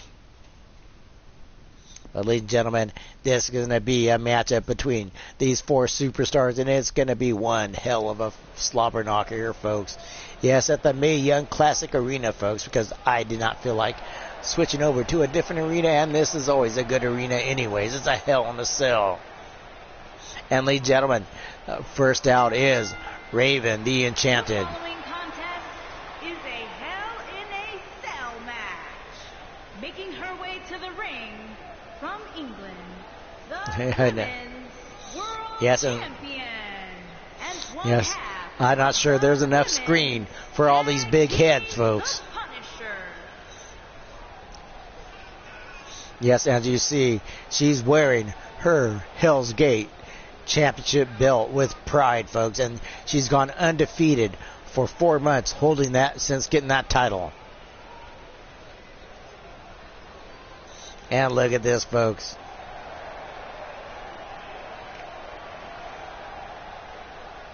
The big noggin of Raven.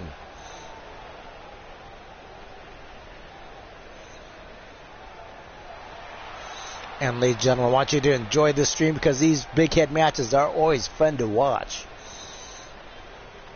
It's one of my... I'm not surprised that Raven doesn't topple over with that big noggin of hers, ladies and gentlemen. And coming to the ring, the one, the only Bubs. Yes, we know that Bubs loves her Florida Bulldogs. And, of course... Yeah, she loves the Florida Bulldog, and also she is an Atlanta Patriots fan. And look at this, running to the ring. She doesn't waste any time getting to the ring. She's always ready to mix it up. And, ladies and gentlemen, she's here to make sure her hooker, Joey Green, stays right. Don't know what she means. There's nothing right about Joey Green. As she calls herself the boss. I don't know, the boss of what? But she's in full pimp mode when she's here in the Underground Circus, folks. The pimp with a limp. Nobody heard me say that. And, ladies and gentlemen, Goddess of Pain, Goddess of Fancy, Goddess of Chancy. But we know her from... as the Goddess of Pain. Ladies and gentlemen, it might be hard to make out all these women with all this hair in the match. It might look like a bunch of tribbles from Star Trek in the ring, folks, or a bunch of gerbils. But her pleasure is always delivering pain, folks. Whether it's in the ring or in other venues.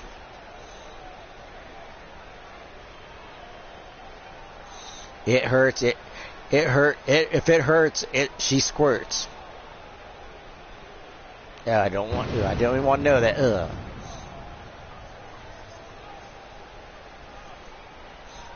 And, ladies and gentlemen, once again, I'd like to thank each and every one of you for partaking and viewing my show, whether it's live or catching it on a replay. It's always much appreciated. And, ladies and gentlemen, I do this for sheer fun, and that's what makes me happy. And, ladies and gentlemen, coming from the ring, the one, the only Mighty Ugg, who has the head the size of a planet. Yes, she likes to get down and dirty. She'd like to do the hoedown with Cowboy John.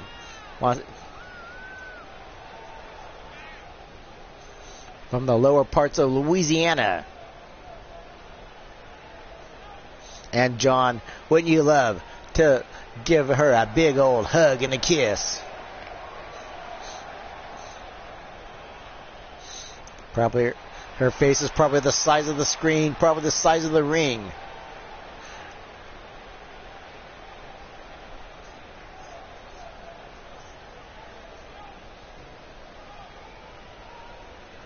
And John says, haha, maybe he'd love to give Mighty Ugg a kiss. I'm reading the stream.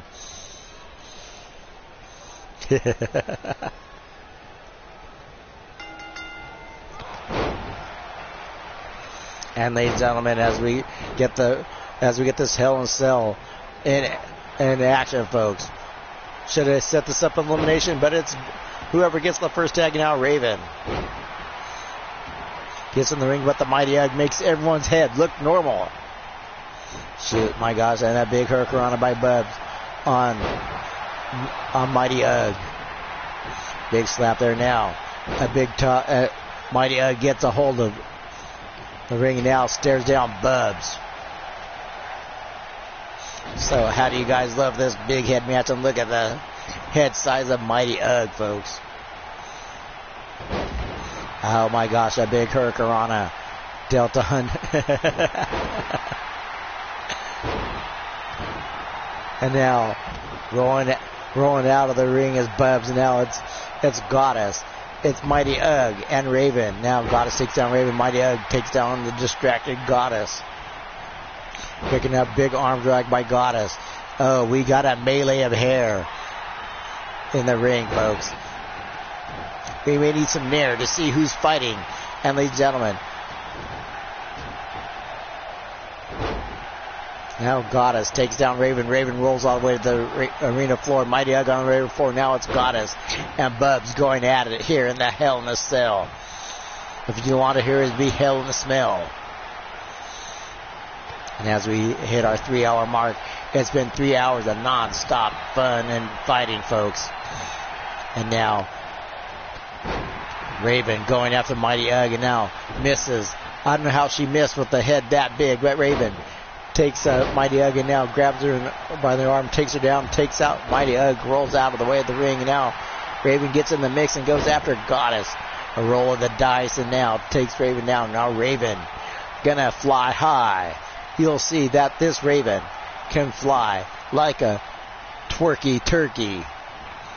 But look at and lands it straight down on Mighty Ugg. Now Bubs trying to go for the pin, broken up Mighty Ugg. Mighty Ugg grabs Bubs. Now Mighty Ugg winking at John, blowing him a kiss as she goes to work on Bubs. And now Bubs got a jawbreaker on Mighty Ugg, but a drop toe hold by Mighty Ugg, and now a little surfboard stretch action on Mighty Ugg now. Going after Raven, punching her from behind, giving her a little cut.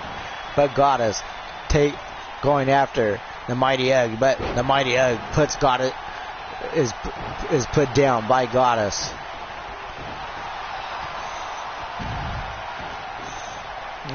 Now picking him up, and now a drop kick by Raven, taking out Mighty Ugg. Trying to go for the pin, but Mighty Ugg kicks her out of the way. Oh my gosh, Mighty Ugg going up, and she drops down now. Her and the battle of the redheads, Bubs and Mighty Ugg, and now a big swinging neck breaker by Mighty Ugg, and now right into the ring as we go for the count. Now Goddess breaks up the pin, and now working on there now. Picks her up, and now look at this, Mighty Ugg smiling, showing off her boot, lifting up her shirt and showing her boobies off to Cowboy John and smiling. Now Raven gets dropped down by Thugs. Now going for the pin is Bubs, and a kick out by Goddess. And now Raven going to work on Goddess. Mighty Ugg is sent outside the ring. She's out cold, folks. Now Raven cleaning house. Bubs slips out of the way from Raven. Raven takes on Goddess. A cheap shot by Bubs. Now takes Raven off. Raven quickly lands on her feet and takes Bubs out with that clothesline from hell. Goddess takes Raven down with a crucifix armbar takedown. Raven comes down with the Hurricanrana. And now Mighty going after Bubs. Now punching Bubs. Now Bubs is sent wailing, but she comes back with authority now with a reverse thrust kick on a Mighty Ugg, but Mighty Ugg pushes off Bubs. Now all four women outside the ring outside on the ring area. Oh my God, Raven just got sent into the steel cage. Oh my gosh, Raven just got sent through like a lawn dart outside the steel cage. Just broke the fence open, but it seemed to broke Raven up, folks. And Raven and Goddess dishing out the pain outside the ring, folks. Going toe to toe, blow for blow. Mighty Ugg has in the center of the ring, punching it out now. Mighty Ugg going up, and now taking Raven, whipping out Bubs. Now looking, Mighty Ugg looking to take out Bubs. Bubs is in a precarious situation. Takes the legs out from underneath Bubs as Bubs hits that ring apron. Goddess celebrating back in the center of the ring, but Raven going outside the ring, drawing Goddess out, playing a little mind games. Gets Goddess with that drop kick. Rake of the eyes by Raven onto Goddess. Rolls Goddess back in the ring. Now Raven smartly stomping her way. Should be going for the pin right now. And Goddess kips up, catching Raven off guard, playing a little possum here. And now Raven reverses with that arm drag. Now kicks Goddess back into the turnbuckle. A reversal by Goddess sets Raven up.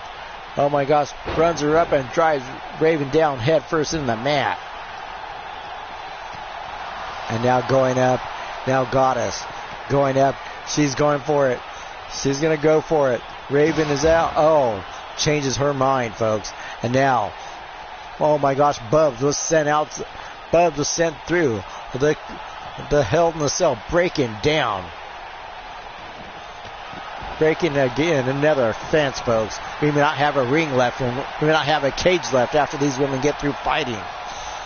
They're fighting harder than men ever did. A little beauty treatment delivered to Raven, a la VIA Goddess, folks. Goddess should go for the pin before these other four women go and break the fall, but Raven drop out of nowhere. Just a pure instinct. Lower drop, puts a drop kick on Goddess, sending Goddess down, but Goddess getting back to her feet.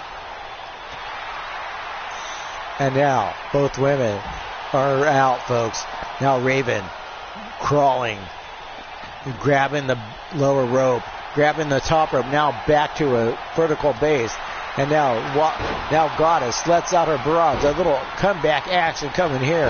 The fury of Goddess on Raven, folks. And now going up for the win as Raven smartly rolls out of the way. Very smart move by Raven. Because Goddess was looking to finish Raven off, but look at this. Gets Raven up. Raven, nice reversal over there, and now takes Goddess, whips her into turnbuckle, knocking out the ref. Raven drives in the knee, but the ref is out. And now she goes, trying to make Goddess submit, but the ref is out. And the ref is groggy. He's staggering. He's laggering. Oh my gosh, Goddess managed to avoid that submission move. Now Raven drops Goddess straight on her head. Needs to go for the pin, but wants to dish out a little more pressure. Now Bubs is back in the ring. Bubs gets that swinging neck breaker on Goddess. Raven is out, folks. Now Bubs going crazy in the ring. Raven gonna drop it on. Looking for Raven to get back in. Now going back in. Oh, misses as Raven played a little possum and caught Bubs off guard. Now picking up. Now going now for that big slam on Raven. Now all four men are back in the ring. Goddess is out. Mighty Ugg is now got a hold Buzz. Oh my gosh, he's got her locked in. Is Raven gonna tap out? And now Raven using those powerful legs flips out. Now going after Goddess. Now going after Bubs. Now rolling out Bubs up. And now gets caught off guard by Mighty Ugg. Mighty Ugg punches Raven off. And now Goddess goes up and takes out Bubs. And now going up. And now a big takedown. All four women out. Goddess was going to go for the pin, but Bubs reverses and Goddess rolls out of the way. And now Raven still in the ring, and Bubs goes after the down Raven. Raven with the reversal pushes Bubs into turnbuckle, going to work on Bubs. Now taking Bubs up, going straight up. And now, gets her down with that tornado DDT off the top rope. Mighty Ugg rolls back in and goes after the distracted Bubs. Bubs shaking up Bubs. Got Bubs locked up. Is Bubs gonna tap out? Look at this. Got the big elevated choke slam on Bubs, but no. Sends Bubs down. Now going to work on Bubs. Goddess going. I know where Goddess is going, but trying to go somewhere. Drop kick to Raven. And now takes down Raven. Mighty Ugg's a little confused as Goddess dishes out the pain, but Mighty Ugg returns. Now takes out Cleaning House. Right there takes out Bubs. Goddess is out. I would have pinned Goddess, but going after Bubs, tosses Bubs out of the ring. Excuse me. Bubs is out cold now. Going to dish out the pain. Needs to go for a quick pin here to take out Goddess, but no. Goddess making a comeback. Now Goddess going straight up. And now going to go up to that top rope, but she's going to get taken down. And now Raven back in the ring. And now takes Goddess off top rope and slams her down. And now, off the top rope, Raven flies off. Bubs flies off the ring and takes down the ring. Now going for the pin here. Bubs stops the pin. And now, Mighty Ugg going after Raven. Still going at it, stomping and beating it to Raven's got Goddess locked up. Bubs got Goddess locked up. And now drops her down with authority. Now going for the pin.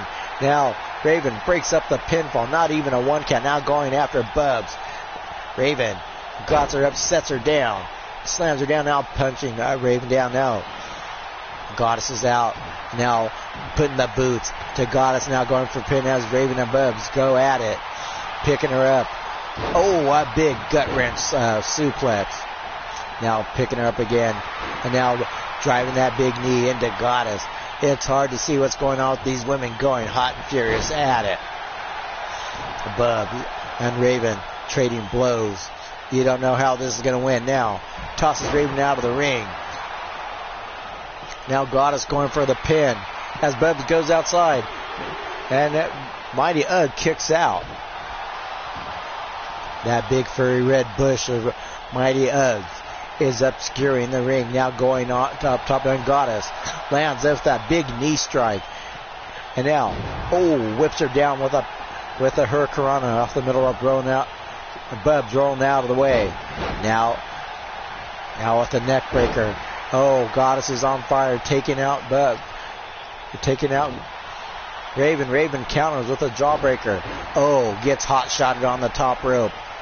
And Raven rolls out of the ring. Mighty Ugg is still out now. Goddess, here's her chance to win this match. Had her scouted, playing a little possum, pulls up the legs, and now catches the knees on the ribs, and now a big shoulder breaker. Now Bubs slides back in the ring. And now Bubs locks up with Mighty Ugg going at it. Nope. I don't know. Are you looking at his crotch, John? Going up here. And now going after it. Raven. A surfboard stretch on Goddess. Trying to snap her back. And look at this. Coast to coast. Bubs goes on Mighty Ugg. Has two go at it. Now trying to go for the pin. And Bubs broken up. Now Bubs gets caught again by Goddess. Lands the shooting star press. And now they go after Bubs. Now Goddess trying to steal a win here. But now going up herself. Going for a shooting. Going for a big moonsault on type of Mighty Ugg. Going for the pin. But, oh no. But Bub breaks it up and now takes down Goddess. Goddess rolls out of the ring. Raven still in this match. Oh, look at this. Drops Ugg down. Ugg is dead. Now Raven stops the pinfall. Now locks Bubs up in her front face lock. Drops her down now. Clears her out. Now Raven should go for the pin. Now stomping out Mighty Ugg. Now look at this. Got her locked up. Is Mighty Ugg gonna tap out? The ref she's got her locked in. Is Mighty Ugg gonna tap out? Mighty Ugg is out, folks. I don't know if she has the presence to break out. Has to drop the hold. Needs to go for the pin. The Mighty Ugg fighting her way back out. Seeming to get a second win, but Raven drives an elbow. Drives a punch. Now picks her up and lands it down. Raven needs to go for the pin, but wants to dish out more punishment. But that was a crucial mistake as Mighty Ugg goes up and Raven fighting her off. Now all four of them are back in the ring trying to get that triangle choke on Raven. Tosses her aside like a wet sock monkey on Thursday afternoon trying to wash his dishes.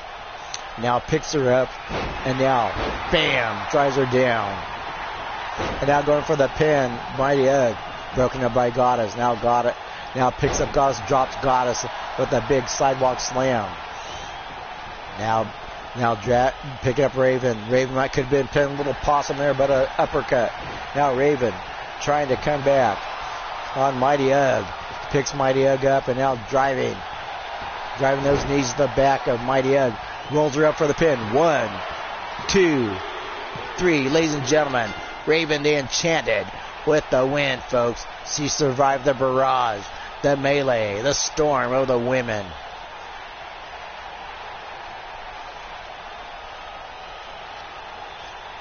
And congratulations to Raven the Enchanted winning this Hell in a Cell brawl, folks. She took a beating. Oh my gosh, you saw her get driven through that steel fence, folks. Mighty Ugg drove Bubs through that steel fence. And Raven weathered the storm and proving why she is the Hell's Gate World Champion, folks. We all know that Raven likes it hardcore.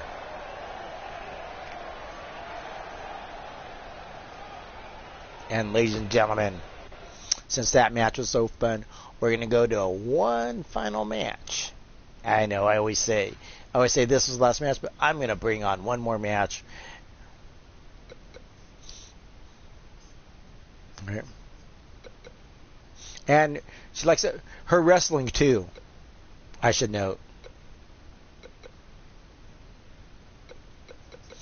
So ladies and gentlemen, we're going to go Extreme Rules. Because I don't want 4-man.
And ladies and gentlemen, at the end of this match, and I'm going to conclude the show by beating the monkey in front of you guys. Yes, ladies and gentlemen.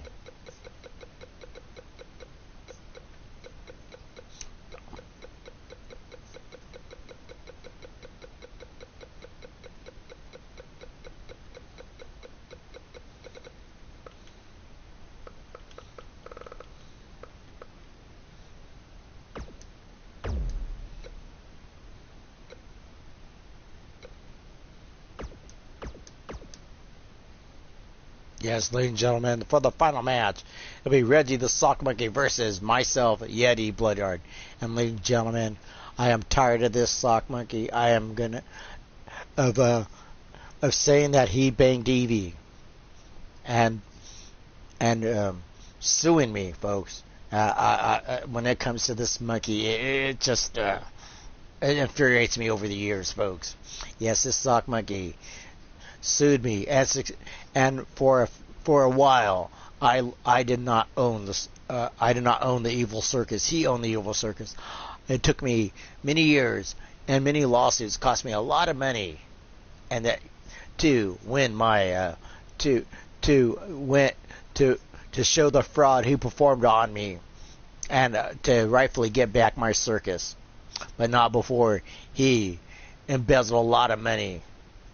Yes, ladies and gentlemen, I'm gonna grab the monkey. I'm gonna get a firm grasp of the monkey. I'm gonna choke the monkey so hard that he's limp and lifeless, folks. That it's limp and lifeless, folks. That monkey, I'm gonna drag him in the center of the ring and beat him hard in front of you, every one of you fans here in the Underground Circus. And ladies and gentlemen, here we go.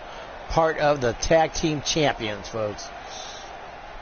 Yes, ladies and gentlemen, they will be putting their tag team championships on the line, folks. They are the Evil Circus. Yes, Hell's Gate tag team champion, folks. Oh, this stupid monkey. Oh, yeah.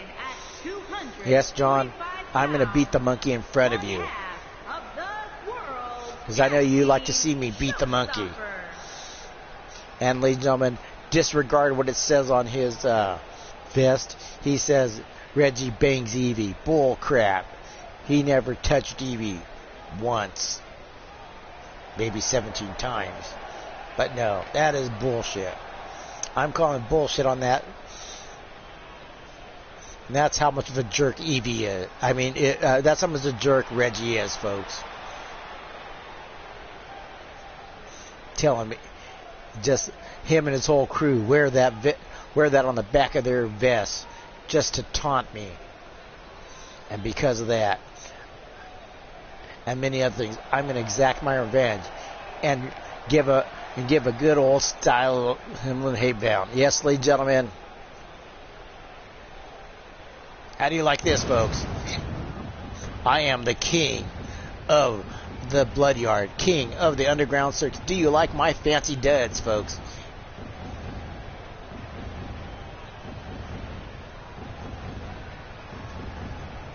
So how do you...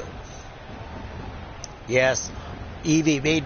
I had to go to a family dinner, folks. And how do you like me now, folks? I am the king of wrestling, folks. Don't you know? The king of the Underground Bloodyard. The king of the Underground Circus, folks. Yep. Yeah, that's right, folks. The king, the real king of hardcore. What do you think of my fancy duds, folks? No, no, it's not a. I didn't get that crown from Burger King. Shut up, John. It's a real Himalayan crown. And ladies and gentlemen, Yeti picks up Reggie and drops Reggie down, drops the monkey down hard. Now taking the monkey by the neck, but being pounded, but getting pounded back by the monkey. And now Reggie takes hold of Yeti, and now Yeti fighting back and flapping at the monkey. Now punches the monkey punches Yeti back. Yeti misses with that big axe handle, grabs the monkey by the back of the neck, and now Reggie fighting his way back, driving those elbows into the midsection of Wild-Eyed Yeti. The Wild-Eyed Yeti catches that punch. I heard you making fun of my crown. And don't I look quite smashing in my tuxedo? Now going over here now. Oh, Yeti just pounding the monkey into the ring post. Again, whips the monkey against the wood post. And now picks him up. And now picks him up. And now slams Reggie against the ropes. And now picks... Oh, my gosh. Drives the lower back of the monkey. Driving the monkey hard into the barricade. Irish fireman's taken down by Reggie. Now picks Yeti up. And now beating the Yeti hard is Reggie. Reggie slips the Yeti back into the ring. And now Yeti rolls off the ring. Now Reggie with a running punch on Reggie, that, ladies and gentlemen, going down to the ring. And now, ladies and gentlemen, oh, look at this. Yeti punching Reggie. Reggie had a hold of the BBC, that big black bat and then now bringing the bat to the ring, going after Yeti with a baseball bat. How do you take down a big Yeti? You hit him upside the head with a baseball bat. That's how you do it. Now going for the pin. 1, 2, 3. Ladies and gentlemen, Reggie the sock monkey just took out Yeti. That easily, folks. Yeah, holy shit. It looks like I wasn't able to beat the monkey. Looks like I went limp on beating the monkey, folks. Here is your winner, Showstopper. Little performance anxiety there. Yes, I know. That was like disgusting, folks. Well, that match being so close, I'm doing one more because it shouldn't have been that fast.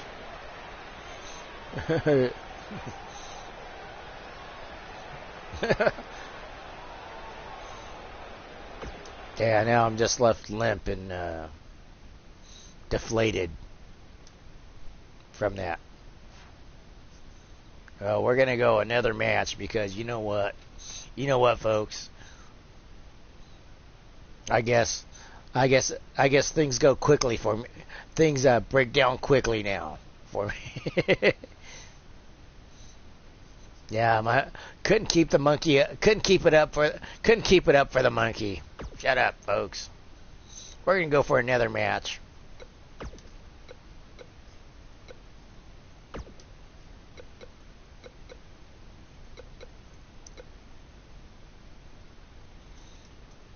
And that was set on slow momentum too. Bullshit.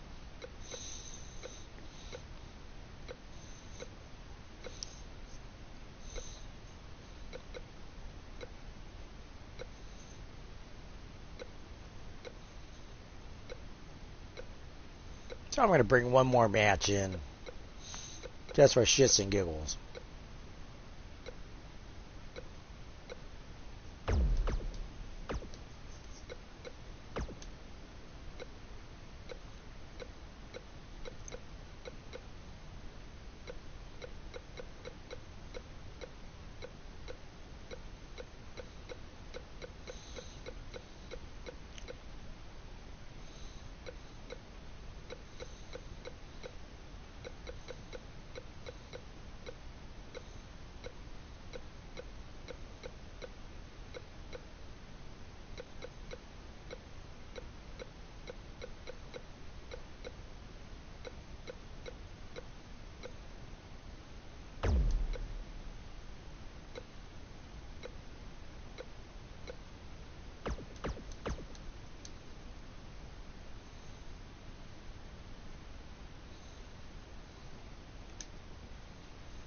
And ladies and gentlemen, it'll be Flyboy Mancreep versus the Pinoy Sheik, folks, in Extreme Rules match, folks.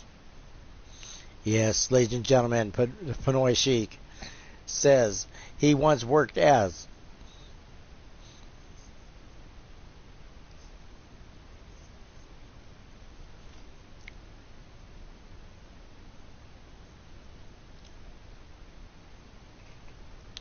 a porn star once. I don't want to even know what he looks like naked, folks. I'm sure Raven has watched the videos of the Pinoy Sheik in action. But ladies and gentlemen, I don't know what's going on with. I think everyone's saying they're a porn star just because they just want to out Yeti the Yeti, folks. Of course, when you look gorgeous as naked as I do, I can understand. And ladies and gentlemen, coming from Club Slippy Fist, the one, the only Flower Boy Man Queef, Ooga. Yes. Of course, we know that story.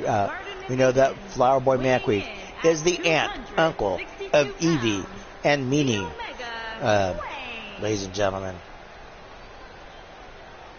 But don't let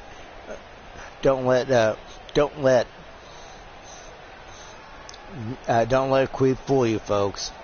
He's an accomplished athlete in the ring, folks, as well as in the closet, he says, and the boudoir.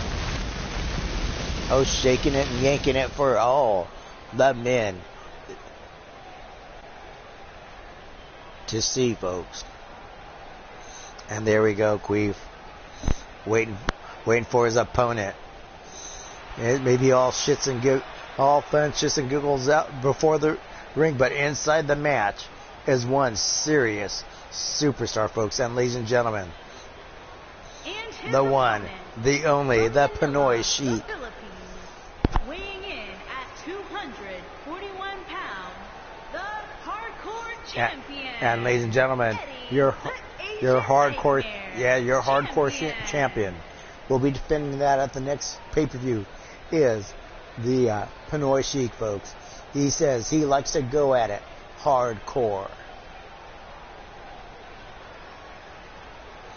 Don't know what that means, folks, but I hope he means wrestling. We know what kind of hardcore Raven likes, and that's kind of creepy.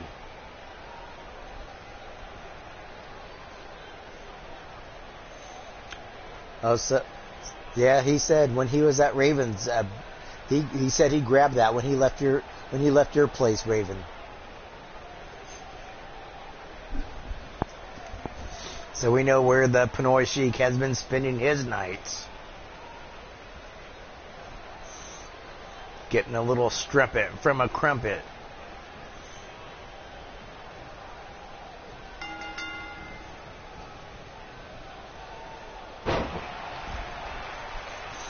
And ladies and gentlemen, one.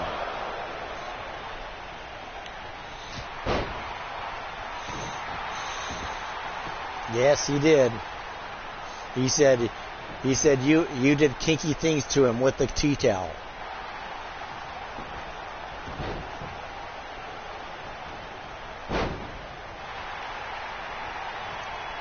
And now taking Queef and giving Queef a face buster, folks.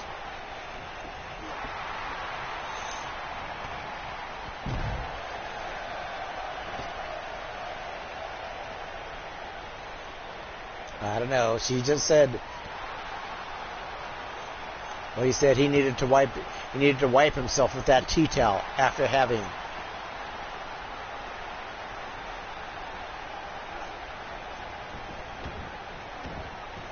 Oh yeah, he says you used him, and he said you used that tea towel in ways he's never seen before.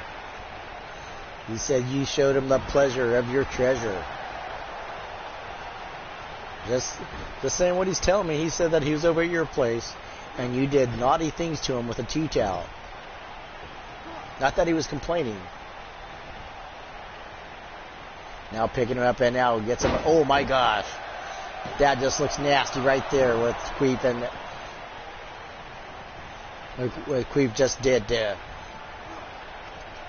the Pinoy Sheik, and now slams the Pinoy Sheik down. Poor Eddie is in pain, folks, but it looks like that just pissed Eddie off, and now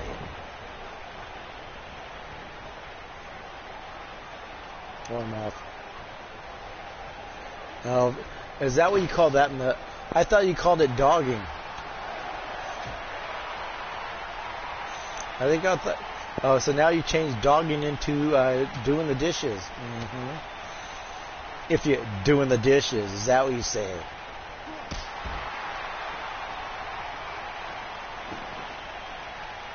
Mm-hmm. Oh, drying your plate. Mm-hmm.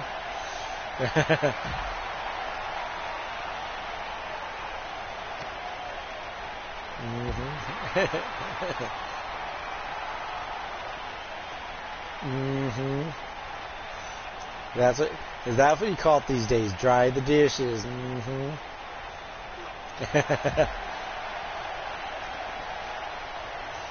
It's also called gilding the lily too. Putting a little dew on the lily pad, as they always say. And now Eddie Rickshaw, better known as the Pony Sheik, takes it and puts it down. Yeah, big. And look at this, Queef in trouble now. The Pinoy Sheik grabbing that chair, gonna take it to Queef. Oh, Queef definitely, swiftly rolls out of the way and now hits the Pinoy Sheik with the chair. And now the Pinoy Sheik going at a big slap on Pinoy Sheik, picks him up, and now dropped it. Oh my gosh, with a lung blower, folks. You're the one doing naughty stuff with the tea towel.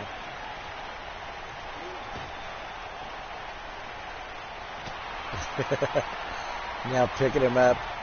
Oh my gosh. A little net shot from Queef. Going low. Going with a low blow. Now picking up.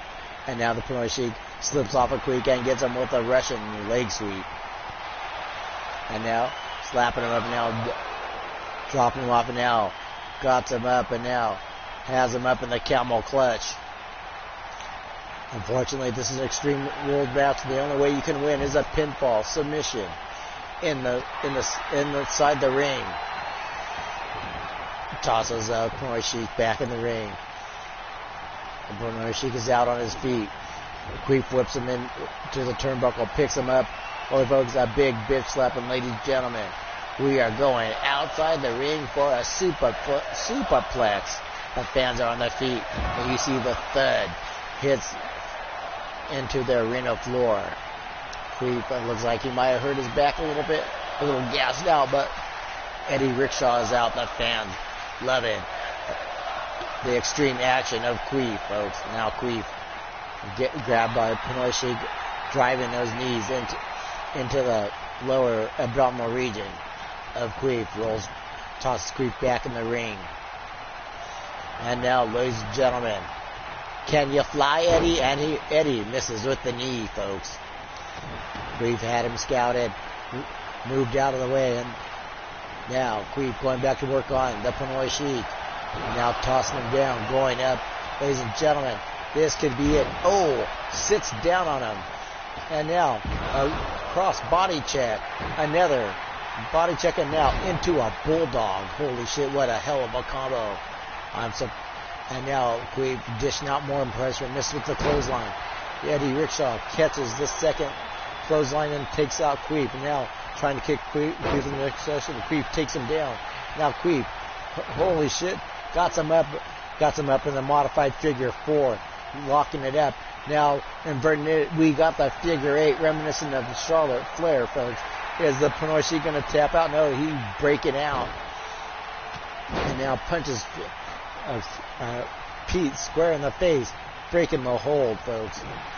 And now Queef coming back, and the Pinoy Sheik picks him up. Oh my gosh, sets him up with a big takedown. Look at this. Saying he's just warming up. He said, is that all? Is that the best you got, Queef?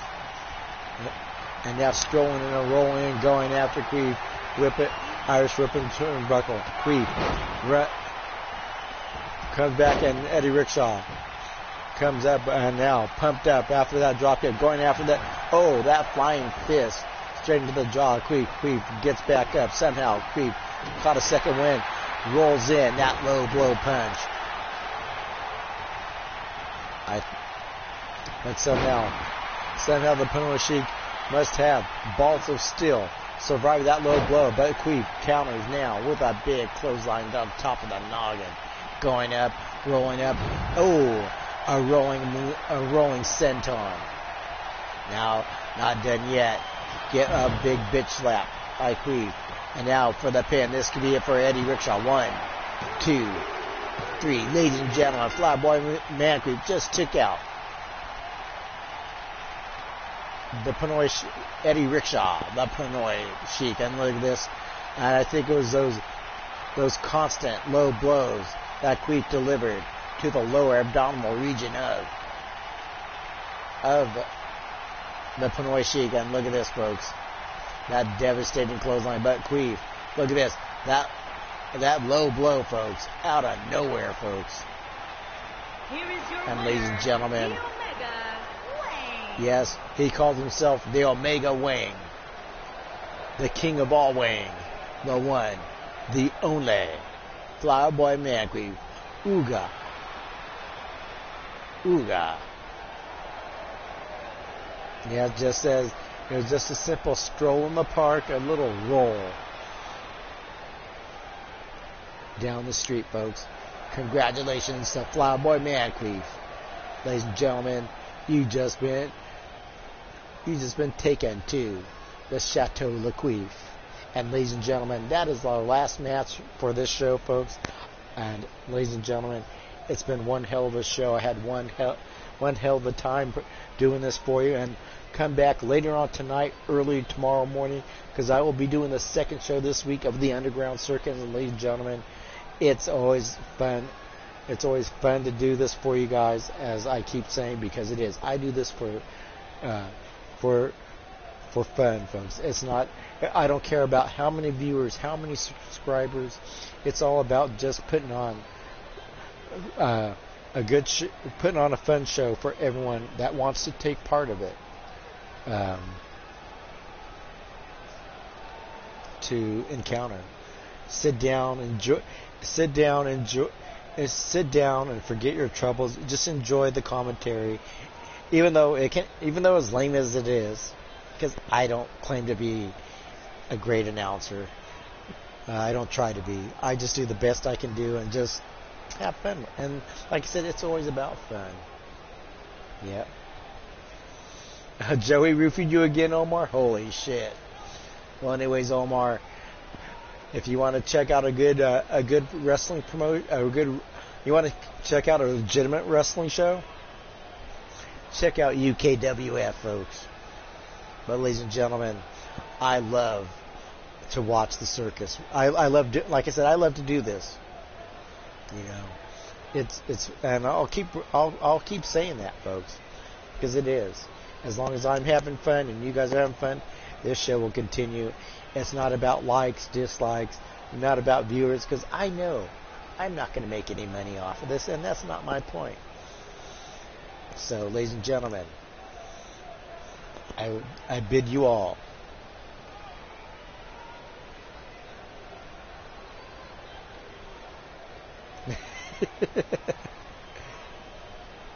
well, that's the only thing about yes. Well, we don't bring up your kids, which are illegitimate, Omar. Anyways, ladies and gentlemen, I'll catch you later on today or in the early morning with the second installment of the Underground Circus. I do appreciate each and one of you all that come watch the replays. And ladies and gentlemen, I bid you adieu. For Evie, myself, and everybody else, everyone affiliated with the Underground Circus, I say good night, peace out, catch you on the flip side, or the trip side, or the lip side. Oh, never mind. What is the lip side? Anyways, ladies and gentlemen, good night. I'll catch you later.